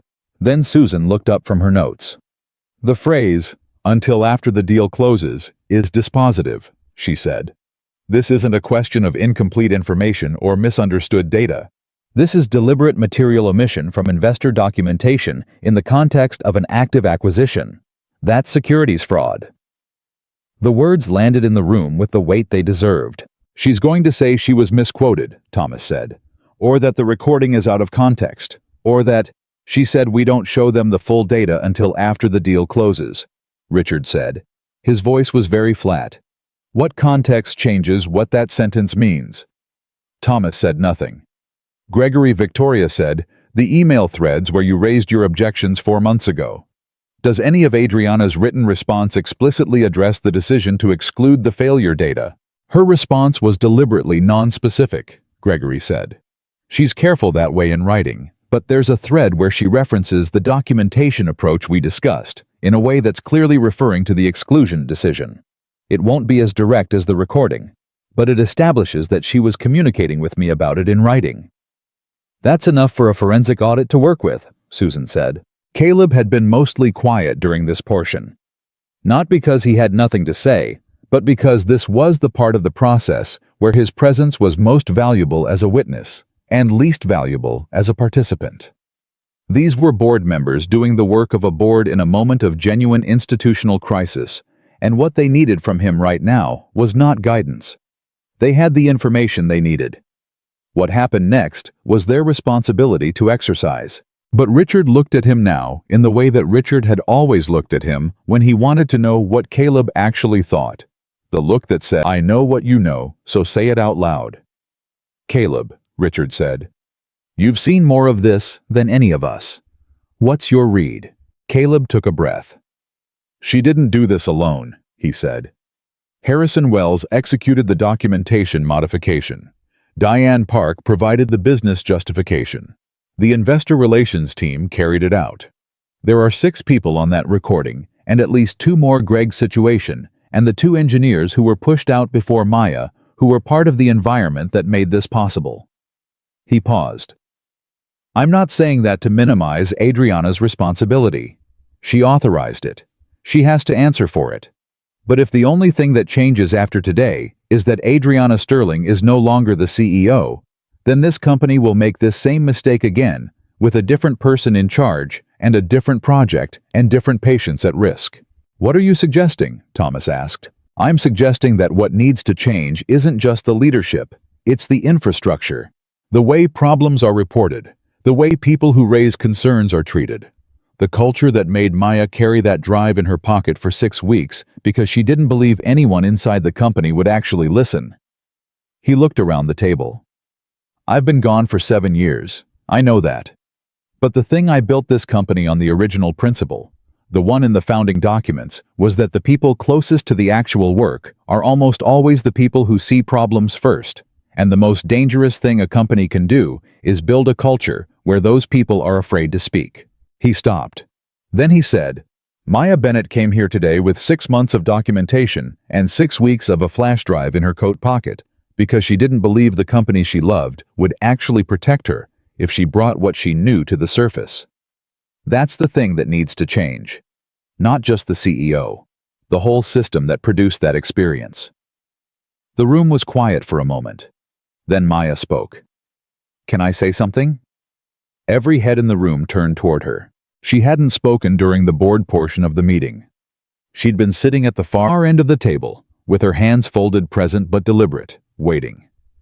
The way she'd been waiting for 6 months, but with a different quality to it now, with the stillness of someone who is waiting because they're choosing to not, because they have no other option. I love this company, she said. I know that sounds strange to say right now in this room with everything that's on the table. But I came here because I believed in what it was supposed to be. Not what it had become, what it was supposed to be. The original mission. The reason Caleb built it. She looked at him briefly, then back at the board members. There are people in this building who feel the same way. Not everybody looked away. There were people who filed reports, who raised flags, who tried. They just weren't heard. And what I'd ask for from whoever sits in that CEO chair after today is that the first thing they change is how the company listens. Susan Mwangi looked at her for a long moment. Then she looked at Victoria. I think we have enough for an emergency board session, Susan said. Today, this afternoon. Victoria nodded. I'll set it for 2 o'clock. That gives us time to secure the documentation, brief legal, and get a formal communication to the Hartwell team. Adriana needs to be notified, Richard said. She already called her attorney, Caleb said. Richard looked at him. I know, she texted me 12 minutes ago. He set his phone on the table. She said she wants a private meeting with the board before any formal session. Does she get one? Thomas asked. She's still the CEO until we vote otherwise, Victoria said. Procedurally, yes, she's entitled to a conversation. But it happens with legal present on both sides. And it happens after we've secured all the documentation. She looked at Nathan. Nathan, I need you to work with IT security to preserve all digital records associated with the Prometheus project. Nothing deleted, nothing archived, nothing moved without board authorization. I'll start that now, Nathan said. He opened the door and stopped. Because Adriana Sterling was standing in the corridor. She was not alone. Her attorney, a sharp-faced woman in her 50s named Clara Webb, who Caleb recognized from the company's legal history, was beside her. But it was Adriana herself, who Caleb looked at, because what was happening in her face was different from everything that had preceded it this morning. This, she had heard. Not the recording she couldn't have from the corridor. The room's acoustic insulation was too good for that. But she'd heard enough. Maybe the name of the charge Susan had named. Maybe the tone of the conversation. Maybe just the duration of the meeting. The arrival of 3 board members. The absence of anyone coming out to manage her. She'd heard enough to understand the shape of what was in this room. She looked at Nathan, then past him into the conference room, and her eyes moved from face to face. Gregory, who wouldn't meet her gaze. Maya, who held it steadily. Victoria, whose expression was the thing Adriana looked at longest. And finally, Caleb. He looked at her, not with triumph, not with anger. He looked at her the way you look at someone when you understand what they're about to go through, and you don't take satisfaction in it, even when they brought it entirely on themselves. She looked at the coffee stain on his jacket. I'd like to speak to the board, she said. Her voice was completely controlled. Whatever was happening inside her, her voice was a wall. "We'll arrange that for this afternoon," Victoria said. "With legal present, 2 o'clock. Clara Webb started to speak some opening about their rights in this process, about the preliminary nature of any findings, and Adriana put her hand briefly on her attorney's arm, and Clara stopped. Adriana looked at Victoria. "Is the Hartwell meeting officially postponed?" "Yes," Victoria said. "The acquisition. On hold, pending review." A muscle moved in Adriana's jaw. Just once. Then it was still. She looked at Caleb one more time. "I built something real," she said, not defensively, just directly. Like she needed that acknowledged by someone in the room, and she understood somehow that the only person it meant anything to say it to was him. Him. "I know," he said. "I know you did." "What I did with the documentation," she started. "Adriana." Clara Webb's hand came up. Adriana stopped. She looked at her attorney, then back at Caleb, and he could see in her face the specific war of a person who wants to say something true and is being correctly advised not to say it in this particular room at this particular moment. 2 o'clock, she said. 2 o'clock, Victoria confirmed. Adriana turned. Clara said something to her in a low voice as they moved down the corridor. Something that Caleb couldn't hear. He watched until the corridor door closed behind them. The room exhaled. Richard Okafor leaned forward and pressed his palms on the table. "All right," he said. "Let's get to work." They were in that conference room for another 3 hours. Legal was called in. Documents were secured. A forensic accounting firm that the board kept on retainer for exactly these kinds of situations was notified.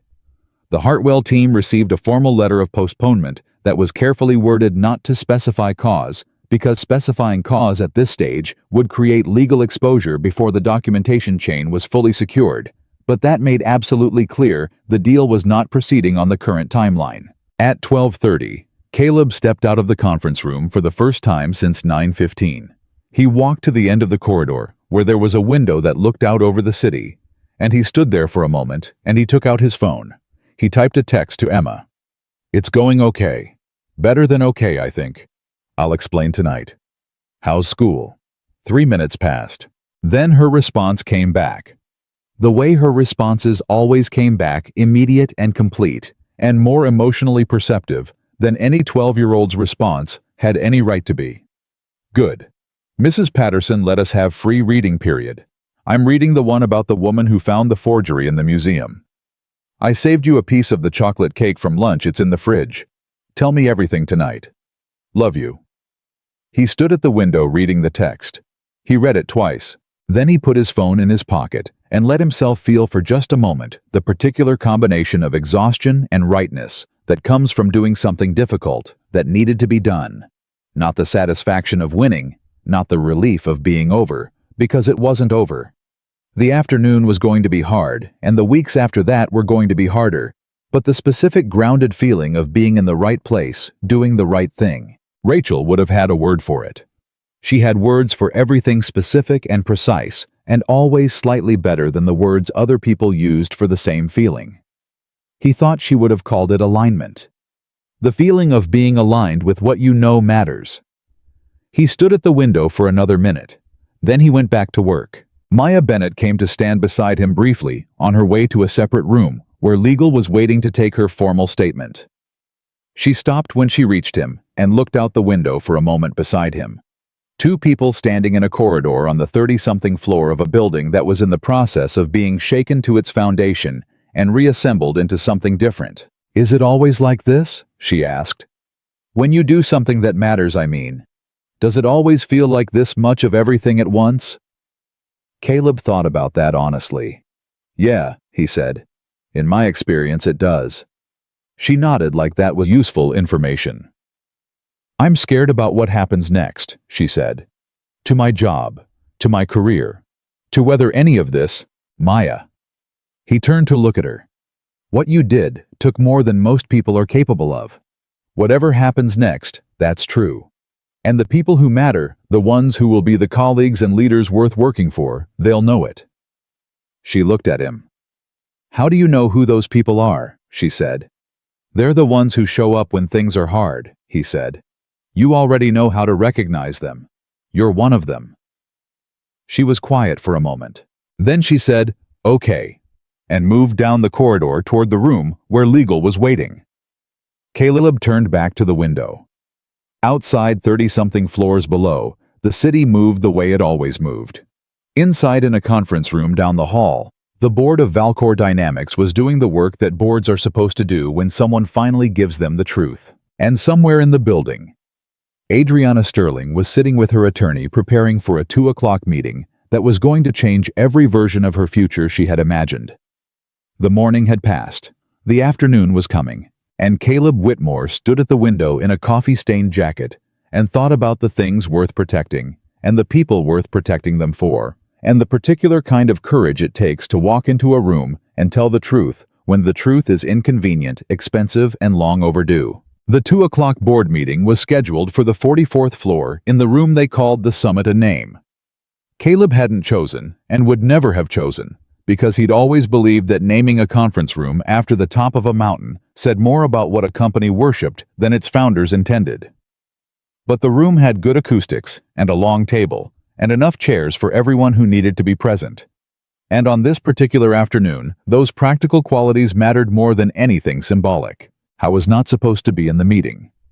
Technically, the emergency session was a board matter, which meant the participants were the 5 voting board members, the company's general counsel, and the external forensic legal team that had been working since 10 in the morning, securing the documentation chain. Caleb was a founder, not a board member. He had access rights that superseded most of the building's security architecture, but he didn't have a vote. Richard Okafor had come to find him at 12:50, while Caleb was sitting in conference room B eating a sandwich that someone had brought from the building's cafeteria, turkey on wheat, which he hadn't asked for specifically, but which turned out to be exactly what he needed after 6 hours of operating on coffee and adrenaline. "I want you in the room," Richard said.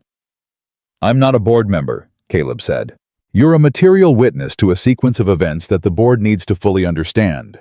We're designating you as an advisory witness for the session." Richard paused. "Victoria and Susan agree. Thomas is on board. It's unanimous." "What does Adriana's attorney say?" "Clara Webb has already argued the point. We overruled her. Founder-level access includes the right to address the board in an advisory capacity during a governance review. It's in the original charter. Paragraph 12, subsection 4. Richard allowed himself a small, precise smile.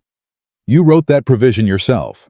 Caleb had in fact written that provision himself in 2008 at 2 in the morning in that office with the broken heating vent and the window that wouldn't close. He had written it because he'd believed that the person who builds something has a responsibility to it that doesn't end when their operational role does, and that responsibility should have a mechanism, a formal, documented, legally grounded mechanism that allowed it to be exercised when it mattered. He hadn't imagined when he wrote it that he would ever need to use it. He finished the sandwich. "I'll be there," he said. The summit room was different from conference room B in every way that a room can be different from another room while still serving the same basic function. Conference room B was functional and modest.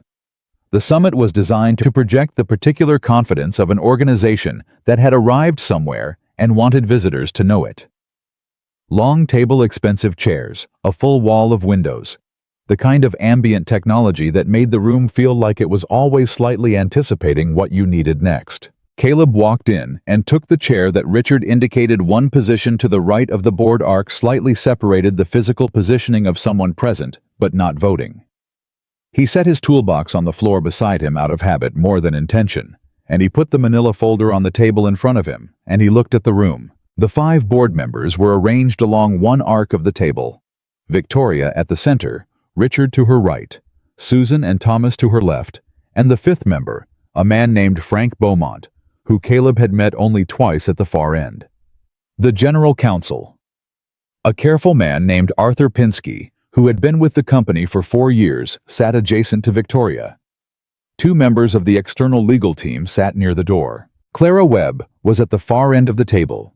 Beside her in the chair that was simultaneously the most powerful seat in the building, and this afternoon the most exposed, sat Adriana Sterling. She had changed since the morning. Not her clothes, she was still in the charcoal blazer and silk blouse because of course she was. Because changing would have looked like concession. But something in her posture had shifted, tightened the way a person holds themselves when they have spent several hours reviewing their position and determining exactly where they intend to plant their feet. She was not going to make it easy. Caleb had known that. He had expected it. People who build things, even things built on a fractured foundation, do not surrender them without a fight. That was true of Adriana Sterling, in a way that he understood more than he might have wanted to, because he recognized in her the same quality that had driven him once, the absolute bone-deep conviction that what you have built is worth protecting, and the willingness to do almost anything to protect it. The difference between them was only in what they had been willing to sacrifice and in whose interests they had made their choices. Victoria opened the session with the formal language that board sessions required, stating the purpose. The documentation reviewed the advisory status of the parties present. Then she turned to the general counsel, who summarized the legal posture carefully, precisely, without hyperbole. And then she turned to Adriana. "You have the floor," Victoria said. Adriana straightened. She put her hands flat on the table and she looked at the board members one by one. And when she spoke, her voice was what it had always been, controlled, intelligent, without any visible concession to the difficulty of what she was being asked to walk into. "I want to be clear about what I did and didn't know," she said. "And I want to be clear about the context in which decisions were made, because context matters. And I'm not willing to have this board accept a framing of events that strips out the circumstances those decisions were made in." "Go ahead," Victoria said. 2 years ago, when the Prometheus project entered its final development phase, this company was under significant competitive pressure. We had 2 competitors racing towards similar technology, one of them with deeper pockets and better access to the regulatory fast track. We had investors who had committed capital based on an 18-month delivery timeline. We had a board, this board, that had signed off on that timeline and those commitments. She looked at Victoria steadily. "I was executing a strategy that this board approved. The pressure that strategy created did not originate in my office alone. The documentation strategy did," Susan said. "I made decisions about how to present technical information in a way that I believed was within the range of legitimate business judgment." "Adriana." Susan's voice was quiet and precise. "You said on a recording that this board has now reviewed, we don't show them the full data until after the deal closes. That's not a presentation decision. That's material omission in the context of an active securities transaction." Clara Webb said, "My client's statement in that recording has been taken out of—" "We've heard the full recording, Clara," Richard said. 22 minutes of it, in context." Clara closed her mouth. Adriana looked at Richard. "What I meant," she said, "is that we were going to address the performance gap before deployment. The intention was never to deploy a system with known failures. The intention was to close the deal, secure the resources that came with it, and use those resources to complete the development work before the system went live." "On what timeline?" Thomas asked. 18 months post-close. The deployment commitment to the hospital networks in the Hartwell contract is also 18 months post-close, Susan said. A pause. "There was going to be a revised deployment schedule," Adriana said. "Negotiated when? After close." "With Hartwell?" "Yes." "Did Hartwell know that was coming?" Richard asked. The pause this time was longer. "The revised schedule was going to be presented as a technical refinement," Adriana said. "That's not an answer to my question," Richard said. Adriana looked at him. For the first time since she'd entered the room, she looked at Richard Okafor with something other than controlled certainty, and what was in her eyes was the specific look of a person who has just arrived at the edge of the territory they prepared for, and is realizing that beyond it, there is only the truth, unmanaged and unframed, and impossible to present in any way that changes what it is. "No," she said. Hartwell did not know the revised schedule was coming. The room absorbed that. Clara Webb put her hand on her client's arm briefly. Adriana didn't look at her. "I need to ask you something directly," Victoria said. And I need you to answer me directly. Not for the record, not in the legal framework, just you and me and the people in this room. Can you do that? Adriana looked at her.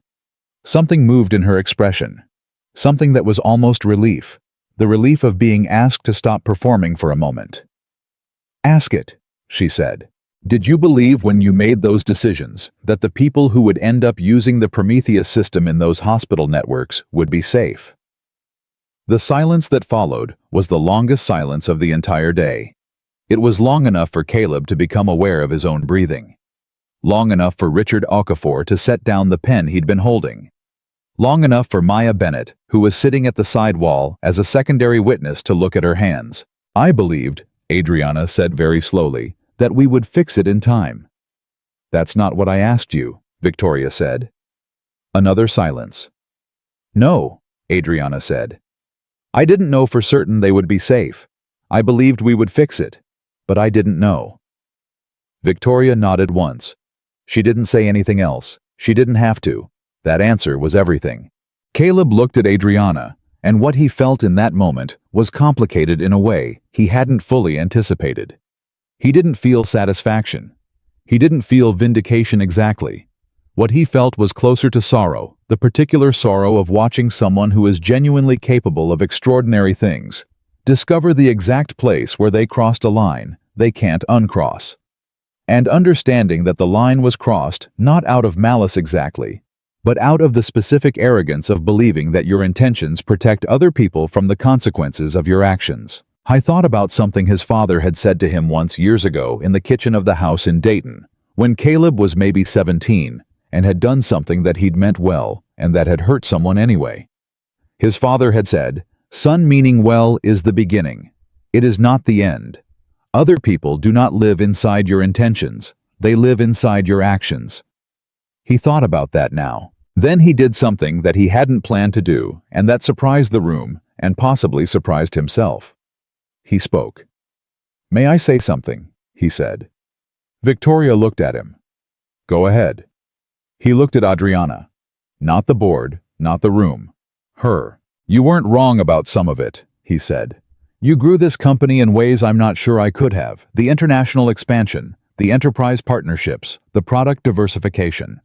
Those required a different kind of skill than what I have, a different tolerance for scale and pace and organizational complexity. I know that. I've watched it from a distance, and I know that." Adriana looked at him with an expression that he couldn't entirely read. "But somewhere in that growth," he said, "you started believing that the company was the thing worth protecting. That the valuation, the deal, the timeline, the competitive position, those were the things that justified the decisions. And I understand how that happens. I understand the pressure that produces it. But the company was never the thing. The company was always just the mechanism. The thing, the actual thing, was what the technology could do for people. That was always the point." The room was very quiet. "The Prometheus system," he said, "in a hospital that trusts it is going to be used on real patients by real doctors in real moments, where the difference between a correct recommendation and a wrong one is not a quarterly metric. It's someone's father, someone's daughter." He paused. "I have a daughter. She's 12. When I think about an 18% failure rate in a high-load diagnostic system in a hospital, I don't think about the deal terms. I think about her." He stopped. Adriana was looking at him with an expression that had given up on being controlled. "I know," she said. And her voice was different, quieter, stripped of the professional architecture that had held it steady all day. "I know what you're saying. I knew it then too. I told myself—" She stopped, started again. "I told myself the math worked. Fix it in time, no harm done, better resources after the deal than before it. I ran the calculation." She looked at her hands. "I ran the calculation like it was a calculation. And there are people in hospital beds who are variables in that calculation, and I didn't let myself think about that directly. I managed the thought." Her jaw tightened. "I'm very good at managing thoughts." "I know," Caleb said. "I can see that." She looked up at him. "Is that worse, that I'm smart enough to know better and did it anyway?" He thought about that honestly, the way he thought about hard questions, not reaching for the comfortable answer, but sitting with the actual question until he found the true one. "I think it's more human than worse," he said. "I think smart people who build real things are capable of this exact kind of mistake, because the smartness doesn't protect you from the thing that produces it. The thing that produces it is caring so much about what you've built that you start making it the priority when it was always supposed to be the vehicle." Clara Webb was watching this exchange with the expression of an attorney who has realized that her client is having a conversation that is both legally inadvisable and personally necessary, and who has correctly assessed that stopping it would be both futile and wrong. Richard Okafor leaned forward. "Caleb," he said quietly, "I think we need to move to the board's determination." Caleb nodded and sat back. The board's determination took 40 minutes of formal deliberation conducted with the external legal team, while Adriana and Clara were asked to wait in an adjacent room. Caleb stayed in the summit at Richard's request not to participate in the vote, but to be available if there were questions about the founding documents or the technical documentation. There were no questions. The vote was unanimous. Adriana Sterling was suspended from the CEO position, effective immediately pending a full internal investigation and the completion of forensic review. Operational authority was to be assumed by the board in a caretaker capacity, while an interim leader was identified. The Hartwell acquisition was formally suspended. Regulatory notification would be initiated within 24 hours through external counsel. When they brought Adriana back into the room and Victoria read the determination, Adriana sat with her hands folded on the table and her face composed and listened without interrupting. Clara Webb made a brief statement about protecting her client's rights in the investigation process. The board acknowledged it. Arthur Pinsky noted the procedural next steps. Then Victoria looked at Adriana and said, "I need your access credentials and your device by end of day." Adriana nodded once. She stood. She gathered her jacket, which she had draped over the back of her chair, and she put it on with the same precision with which she'd worn it all day. And she looked at the room at each face one at a time, the board members and the lawyers, and Nathan at the door, and Maya at the side wall. And when she got to Caleb, she stopped. "I'm going to fight this," she said. "Not to the room, to him." "I know," he said. "Not the safety issue. I'm not going to fight that. You were right about that." She held his gaze. "But I'm not going to let this become something it isn't. I didn't do this out of greed. I did it because I was trying to save something I'd given everything to build." "I know that too," he said. "Does it matter?" she said. "In the end, legally, reputationally, does the reason matter?" He thought about that honestly, the way he had been thinking about hard things honestly all day. "It matters to the understanding of it," he said. "I'm not sure it changes the consequences." She held his gaze for one more moment. Then she nodded very slightly and turned and walked out of the room. Clara Webb followed. The door closed. The room exhaled for the second time that day. Richard Okafor looked at Caleb. "Interim leadership," he said. "We need a name. Someone who can hold the operational center while the investigation runs, who has the credibility with the engineering teams, who understands what needs to be different going forward. Someone the employees will actually trust." He paused. "You're the obvious choice." "No," Caleb said immediately. "Caleb, I'm serious, Richard. No." He kept his voice even. "I have a 12-year-old daughter who I promised 7 years ago that she would have a father who was present. I kept that promise. I'm not walking it back now. And honestly," he paused. "Honestly, I'm not the right person for this. The company doesn't need its past. It needs its future." "Then who?" Victoria said. Caleb looked at Maya Bennett. The room followed his eyes. Maya looked back at him with an expression that moved rapidly through several stages. Surprise, immediate reflexive denial. Something more complicated. Something that was beginning to resemble the particular quality of a person encountering an idea that is both terrifying and true. "No," she said. "I'm a systems engineer. I've been here 18 months. I don't have the—" "You have more than you think," Caleb said.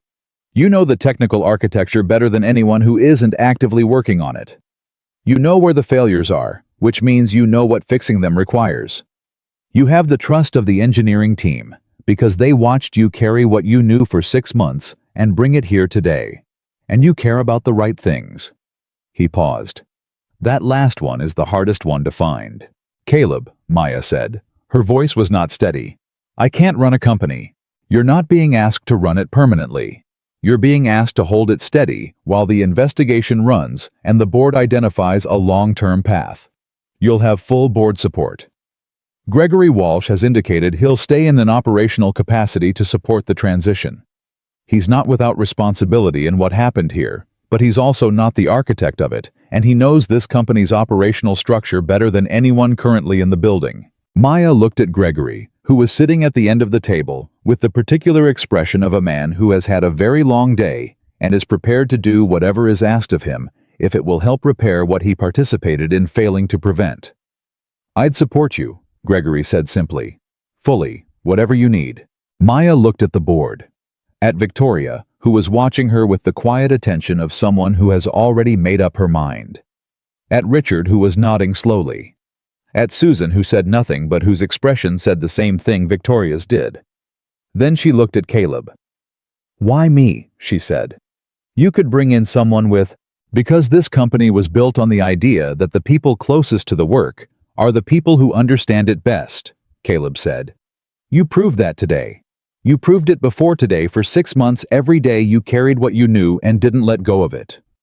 Leadership isn't a title. It's a way of being oriented to what matters. He paused. You're oriented to what matters. I've watched you all day. You're the right person. The room was quiet. Maya sat with that for a long moment. Then she looked at Victoria. What would it actually involve specifically? What would the first 30 days look like? Victoria allowed herself a small, precise smile. The smile of someone who has been in enough of these moments to recognize what that specific question means. That question, Victoria said, is exactly why you're the right person. Let's talk about it. The conversation that followed was the most operational thing Caleb had been part of all day. Practical, specific, grounded in the actual requirements of the company's current situation. Communication strategy to employees. Regulatory notification timelines. The Prometheus project remediation process, who would lead it, what the real development timeline looked like, what it would cost, and where those resources would come from. The Hartwell relationship, which was damaged but not necessarily dead, if the disclosure and remediation were handled with transparency. Caleb contributed where he was useful, and stayed out of the way where he wasn't. This was the part of the work that didn't require the founder. It required the people who were going to be here tomorrow, and the day after that, and the year after that. At 4:15, a knock came at the door. Nathan opened it. A young man in an engineer's lanyard was standing in the corridor, younger than Maya, nervous but purposeful, holding a folder that he was gripping slightly too hard. I'm sorry to interrupt, he said. My name is Chris Tran. I'm a junior analyst on the Prometheus project. He looked at Maya. I heard that Maya was here, and I heard what happened today. He looked down at the folder in his hands. I was in the meeting, the one 8 weeks ago. I left early. I told myself it wasn't. I told myself I was misunderstanding what was happening. I told myself I had a family, and I couldn't afford. He stopped, pressed his lips together, started again. I've had this folder in my car for 6 weeks, he said.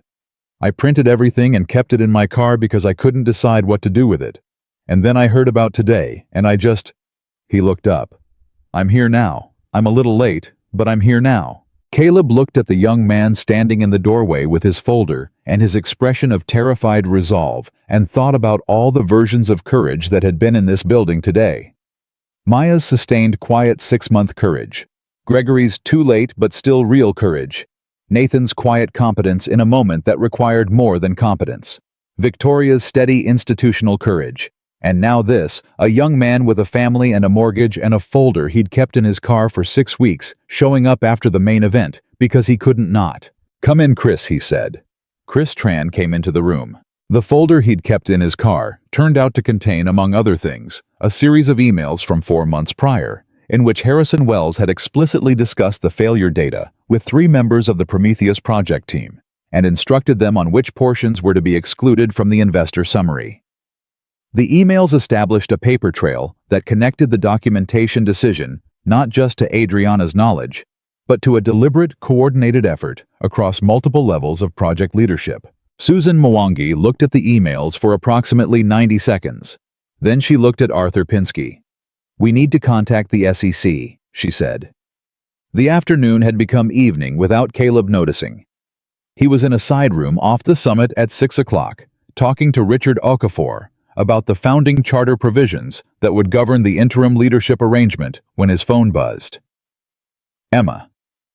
Dad. It's 6. You said you'd be home for dinner. Should I order pizza?" He stared at the text. He thought about the drive back to Maryland. 2 hours, maybe a little more with traffic. Emma at the kitchen table with her notebook and her side thoughts in the margins. The piece of chocolate cake in the fridge. He looked at Richard. "I need to go," he said. Richard looked at him. "There are still procedural questions about—" "They can reach me by phone," Caleb said. "You have everyone you need in this building. Victoria knows the charter better than I do at this point, and Maya has the technical documentation. Whatever you need from me tonight, you can get by phone." He paused. "I have a daughter who saved me a piece of chocolate cake." Richard looked at him for a moment. Then he said, "Go home, Caleb." Caleb picked up his toolbox. He picked up the manila folder, which was considerably lighter now than it had been that morning. That morning lighter, because much of what was in it had been given to the people who needed it, had been put into motion, had stopped being something he was carrying alone, and had become something the right people were carrying together. He walked toward the elevator. In the corridor, he passed the door of the room where Maya Bennett was in conversation with Victoria and Susan and Gregory, working through the operational framework for the next 30 days. Her voice steady and precise, and carrying the particular confidence of a person who has just discovered that the capacity they hoped they had is actually the capacity they have. He didn't stop. She was in her right place. He passed the security station where Nathan Cole was completing the end-of-day access log, the most extensive and consequential log he had ever compiled in 11 years at the company. And Nathan looked up when Caleb passed and gave him a nod that contained more than a nod, usually contains the specific acknowledgement between two people who have been through something together and don't need more words than that. Caleb nodded back. He passed through the lobby. The lobby was quieter now. End of business day. Most of the morning's enormous energy dissipated into the machinery of what came next. A few employees moved through some of them, glancing at him, some of them not. The living walls were still there. The marble desk was still there. He stopped near the entrance and looked up at the security camera. The red recording light was still on. He stood there for a moment. Then he pushed through the glass doors and walked out into the evening, into the particular quality of city air at 6 o'clock when the day shift is ending, and the light is going long and gold across the buildings, and he walked the 3 blocks to the public parking lot where his truck was waiting, with 140,000 miles on the odometer, and a cracked dashboard, and a passenger seat with Emma's backpack on it from the last time he'd driven her to school. He put the toolbox in the bed of the truck. He put the folder on the passenger seat beside the backpack. He sat in the driver's seat and did not start the engine for a moment. He looked at the coffee stain on his jacket. Dry now, dark brown against the dark canvas, permanent in the way that certain things are permanently written into the fabric of a day you won't forget. I thought about what Emma had asked him at breakfast. Is it the kind of important where I should be proud of you, or the kind where I should be worried? He pulled out his phone. He typed, the first kind. Definitely the first kind. I'll be home in 2 hours. Don't eat without me. I'll explain everything. Her response came back in under a minute. I already ate. It's 6, Dad. I'm 12, not a vampire. But I saved the cake. Drive safe. Love you. He sat in the truck and read that twice. Then he started the engine, and he drove home. Outside the city was enormous and indifferent and full of people living their ordinary lives. People who worked in hospitals and trusted the technology in those hospitals. People who would never know that on this particular day, in this particular building, a man in a work jacket had walked through a door with a toolbox and a folder and a coffee stain, and a question about whether the cameras were recording, and that the answer to that question had changed something real. They didn't need to know. That was the thing about doing the right thing. You didn't need an audience. You just needed to do it. Caleb drove north through the evening traffic toward Maryland, toward the house with the kitchen where Emma left her notebooks on the table, toward the refrigerator with the piece of chocolate cake, toward the ordinary, irreplaceable life he had chosen over everything else and would choose again every single time. The jacket would need cleaning. Or maybe it wouldn't. He hadn't decided yet. He got home at 8:17. Emma was at the kitchen table exactly where he knew she would be, her notebook open in front of her, her left hand moving across the page with that particular speed that meant she was thinking faster than she was writing. She had her mother's habit of filling margins with side thoughts, small arrows pointing to related ideas, questions to herself written in parentheses, the occasional drawing of something unrelated that her hand produced while her mind was somewhere else. Rachel used to do the same thing. Caleb had never told Emma that, not because it was a secret, but because some things were better witnessed than explained. She looked up when she heard the door. She took in the coffee stain on his jacket in approximately 1 second. "Dad," she said. "I know," he said. She gestured at the stain. "That's a whole story." "It is," he said. "I'll tell you all of it. Let me wash my hands first." He set the toolbox down by the door, the same place he always set it, the same place it had lived for the last 7 years, and he put the folder on the counter, and he washed his hands at the kitchen sink, looking out the window at the backyard in the dark, the oak tree that Emma had climbed approximately 800 times, and that he pretended not to worry about every single time. Then he sat down across from her and told her everything. Not the legal version, and not the abbreviated version. The real version in the order it happened, starting with walking through the lobby in his work jacket and ending with sitting in the truck in the parking lot reading her text. He told her about Victoria and Richard and Nathan. He told her about Maya and the flash drive and the 6 months of quiet courage that flash drive represented. He told her about Gregory Walsh showing up at the conference room door with his external hard drive and his expression of a man who has finally put down something that was too heavy to carry any further. He told her about Chris Tran with his folder from his car arriving anyway. He told her about Adriana Sterling. That part he told carefully because Emma was 12 and sharp and already developing the habit of seeing situations in clean categories of right and wrong, which was appropriate for 12 and would need to be more complicated by 30. And he wanted to give her the beginning of that complexity now, while the story was immediate and real. She knew the system wasn't safe, Emma asked. She knew it wasn't proven safe, Caleb said. Which is different, but not different enough. What did you mean? She told herself she'd fix it before anyone got hurt. She believed that I actually think she believed it. But believing you'll fix something later isn't the same as it being fixed. The people in those hospitals didn't have access to her intentions. They only had access to the system. Emma thought about that with the particular quality of attention she brought to things. She was actually processing, rather than performing understanding of. It was one of the things he loved most about her. She didn't pretend. If she was thinking, she looked like she was thinking. Did she feel bad? Emma asked. At the end, in the room. I think she started to, Caleb said. I think the beginning of feeling bad was there. What comes after that, that's her work to do. I can't do it for her. Emma nodded slowly. Then she got up and went to the refrigerator and came back with the piece of chocolate cake on a plate slightly squashed from its journey through the school day in Emma's bag, with a plastic fork stuck in the top at an optimistic angle, and set it in front of him. I told them it was for my dad, Emma said, sitting back down. Mrs. Patterson said that was sweet. I didn't tell her about the coffee thing. Caleb looked at the cake. He picked up the fork. Thank you, he said. Don't thank me. I almost ate it at 4:30. She looked at his jacket, still on, still stained. Are you going to keep it?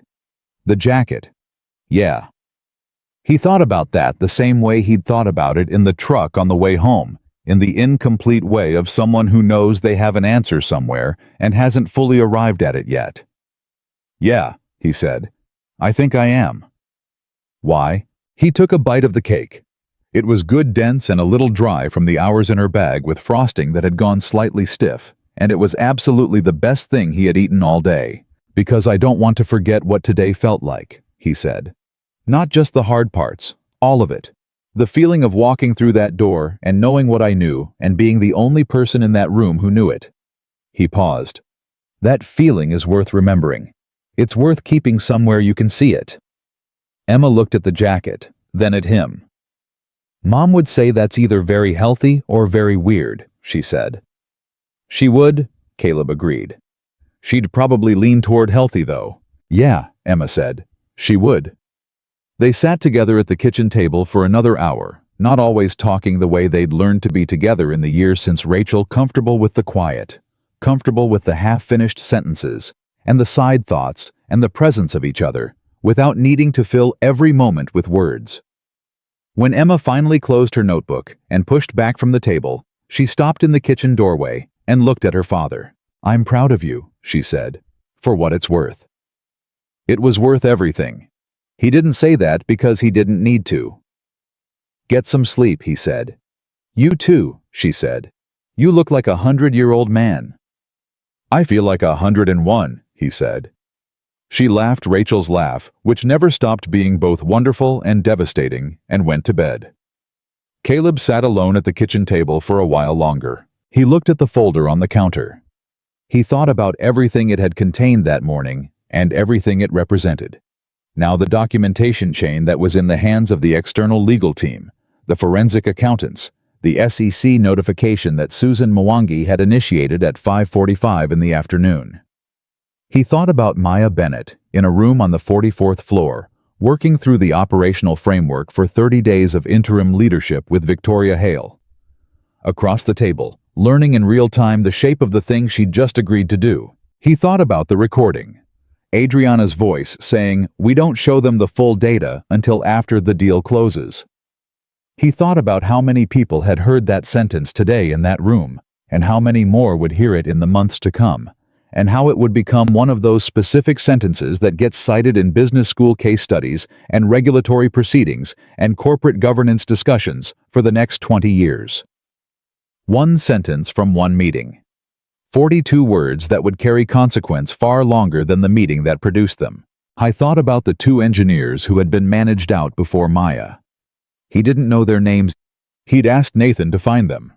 He was going to reach out personally because they deserved to know that what they raised had mattered, that the record had been corrected, that the company's history now included the fact that they were right. Some things couldn't be undone, but some things could be corrected. That was a different thing from undoing. And it was the thing available to him now, and he intended to do it. He turned off the kitchen light and went to bed. He slept better than he'd slept in 3 months. 6 months passed. Valcor dynamics changed in ways that were visible and in ways that weren't, and both kinds mattered equally. The visible changes came first, and came fast, driven by the combination of regulatory requirements and board mandate and the particular urgency of a company that understands it is being watched. The SEC investigation was formal and thorough, and produced findings that resulted in significant personal liability for Harrison Wells and Diane Park, and 2 members of the investor relations team. Clara Webb mounted a vigorous defense for Adriana Sterling. The defense centered on the ambiguity of the recorded language, the absence of direct documentary evidence connecting her specifically to the modification instructions. The argument that her statement about not showing the full data was an expression of sequencing strategy rather than deliberate omission, and it was partially successful, in that the criminal securities fraud charge was eventually reduced to a civil enforcement action with substantial financial penalties and a 5-year bar from serving as an executive or director of any publicly traded company. That was the legal outcome. The human outcome was different and lived in a different register. Adriana Sterling left the building on the day of her suspension and did not come back. She released a public statement through Clara's office that was carefully worded and legally reviewed and contained a sentence that her communications team had probably argued about for a week. I accept responsibility for decisions I made that fell short of the standard of transparency that investors, partners, and the public deserve. It did not say she was sorry. It did not say she had been wrong about the technology.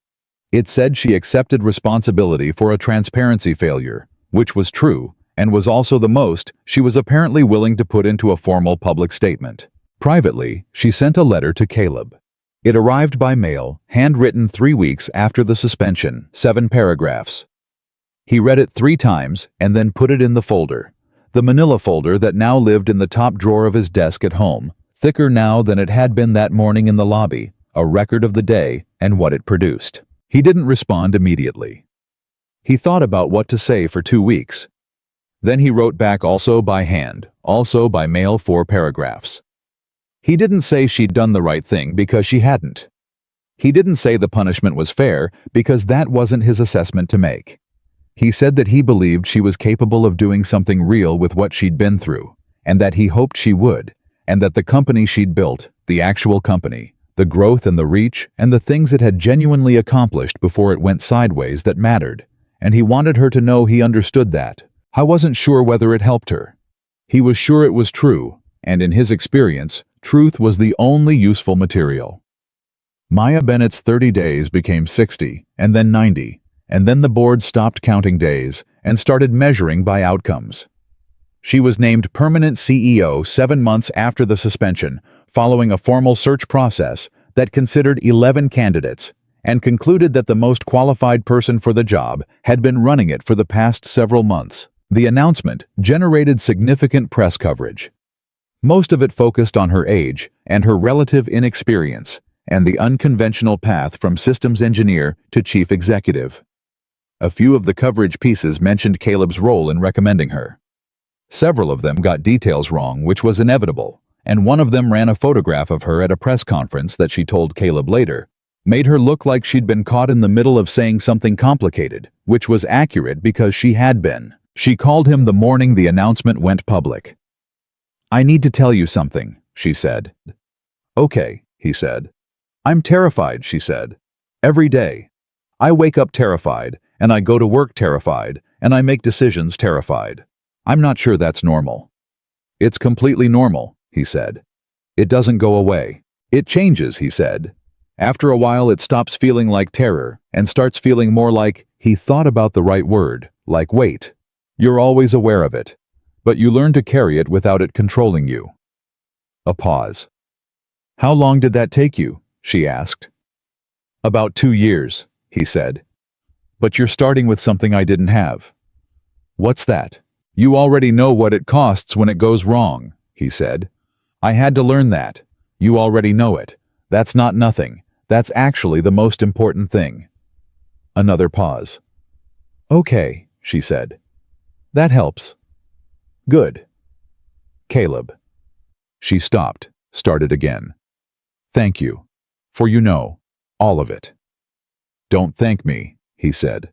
"Do the work." "I'm going to do the work," she said. "I know," he said. "That's why I'm not worried." She laughed, and it was the laugh of someone who is still scared, but who has found something solid enough to stand on.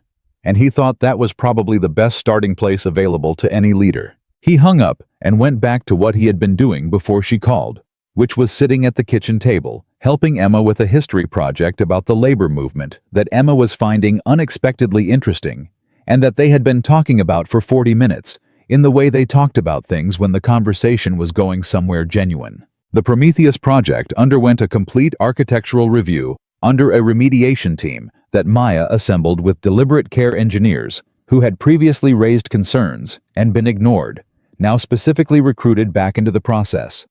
Their institutional knowledge of the failure modes, exactly the expertise the remediation needed. The timeline for a safe deployment was established at 22 months. The cost was $63 million in additional development investment. The Hartwell partnership was restructured around the revised timeline, with full disclosure of the failure history and the remediation process, and David Hartwell, who turned out in Caleb's estimation to be a considerably more reasonable man than the acquisition process had made him appear, agreed to the restructured terms. He said in a conversation with Victoria that she relayed to Caleb that he would have agreed to the original delay if he'd been asked. He said the thing that bothered him was not the technical problem. Technical problems were solvable. The thing that bothered him was the choice to hide the problem rather than ask for the time to fix it. He said, You solve problems together, or you don't solve them. That's the only version that works. Caleb thought about that for a long time when Victoria told him. I thought about how often that simple principle, you solve problems together, or you don't solve them, had been true in his experience, and how often the specific failure mode of smart-driven people was the belief that they could solve problems alone invisibly, without needing to admit the problem existed, because admitting the problem felt like admitting weakness, when it was actually just admitting reality. And reality was always the beginning of the solution. Nathan Cole was promoted to Chief Security Officer 6 months into Maya's interim leadership. He told Caleb about it in a brief phone call, not to celebrate it exactly more, to report it in the way that Nathan did things. He said, I want to make sure the systems actually protect people, not just the brand. I think I can do more of that in this role. Caleb said, I think so too. Nathan said, the Founder Access System is still operational, by the way. I reviewed the whole security architecture. That card of yours is the only one like it in the system. Good, Caleb said. I don't think it needs to be used again anytime soon, Nathan said.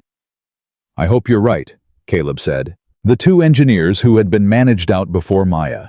Their names were David Reyes and Anita Kaufman, and Caleb found them through a combination of Nathan's records and some careful searching, received formal letters from the board, acknowledging that their internal reports had been correct, and that the company's response to those reports had been wrong and harmful to their careers. The letters included an invitation to meet with the board directly, which both of them accepted. David Reyes came to that meeting with 7 years of accumulated grievance and a lawyer, which was entirely reasonable. He sat in the summit room, the same room where Adriana Sterling had heard the board's determination 5 months earlier, and he said to Victoria Hale that he had spent 3 years rebuilding a career that the managed-out process had damaged in ways that still weren't fully repaired, and that no letter was going to undo that damage, and that he needed the board to understand specifically and clearly what had been lost, not in abstract terms, but in concrete professional and financial terms. Victoria listened. The board listened. What followed was a private settlement that Caleb was not party to, and was not asked to be party to, which was correct, because that was between David Reyes and the institution, and institutions have to account for what they do to people in their own right, not through the intervention of the people who expose them. Anita Kaufman came to the meeting with nothing but herself. She was 41, working at a startup in Austin, and she had driven 16 hours to be in the room. She sat down and she looked at Victoria and she said, I don't want money, I want it on the record.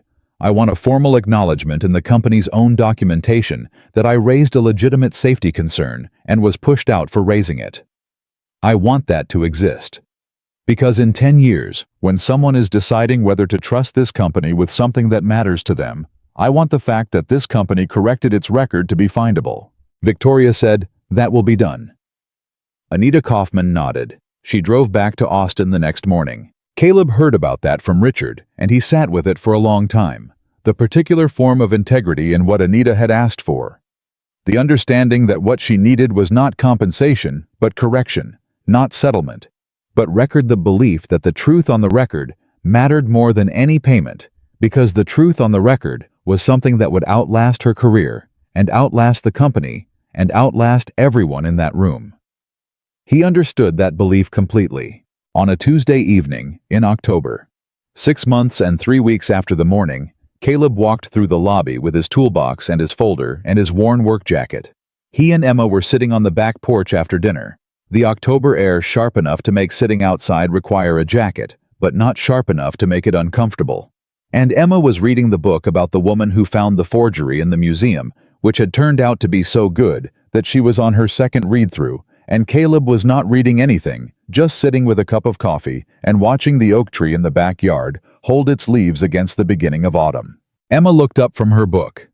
She looked at his jacket.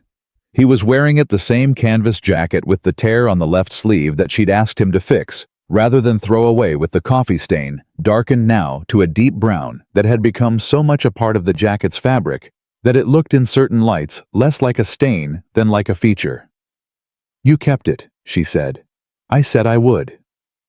I know, but I kind of thought you'd change your mind once the whole thing was over. He looked down at the stain. Why would I change my mind?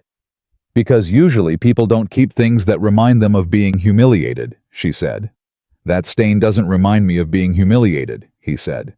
What does it remind you of? He thought about that.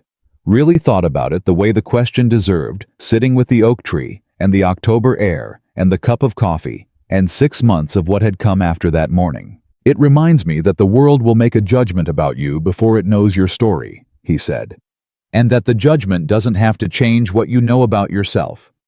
And that if you stay in the room and do what you came to do, the judgment doesn't end up being the thing that matters. Emma looked at him.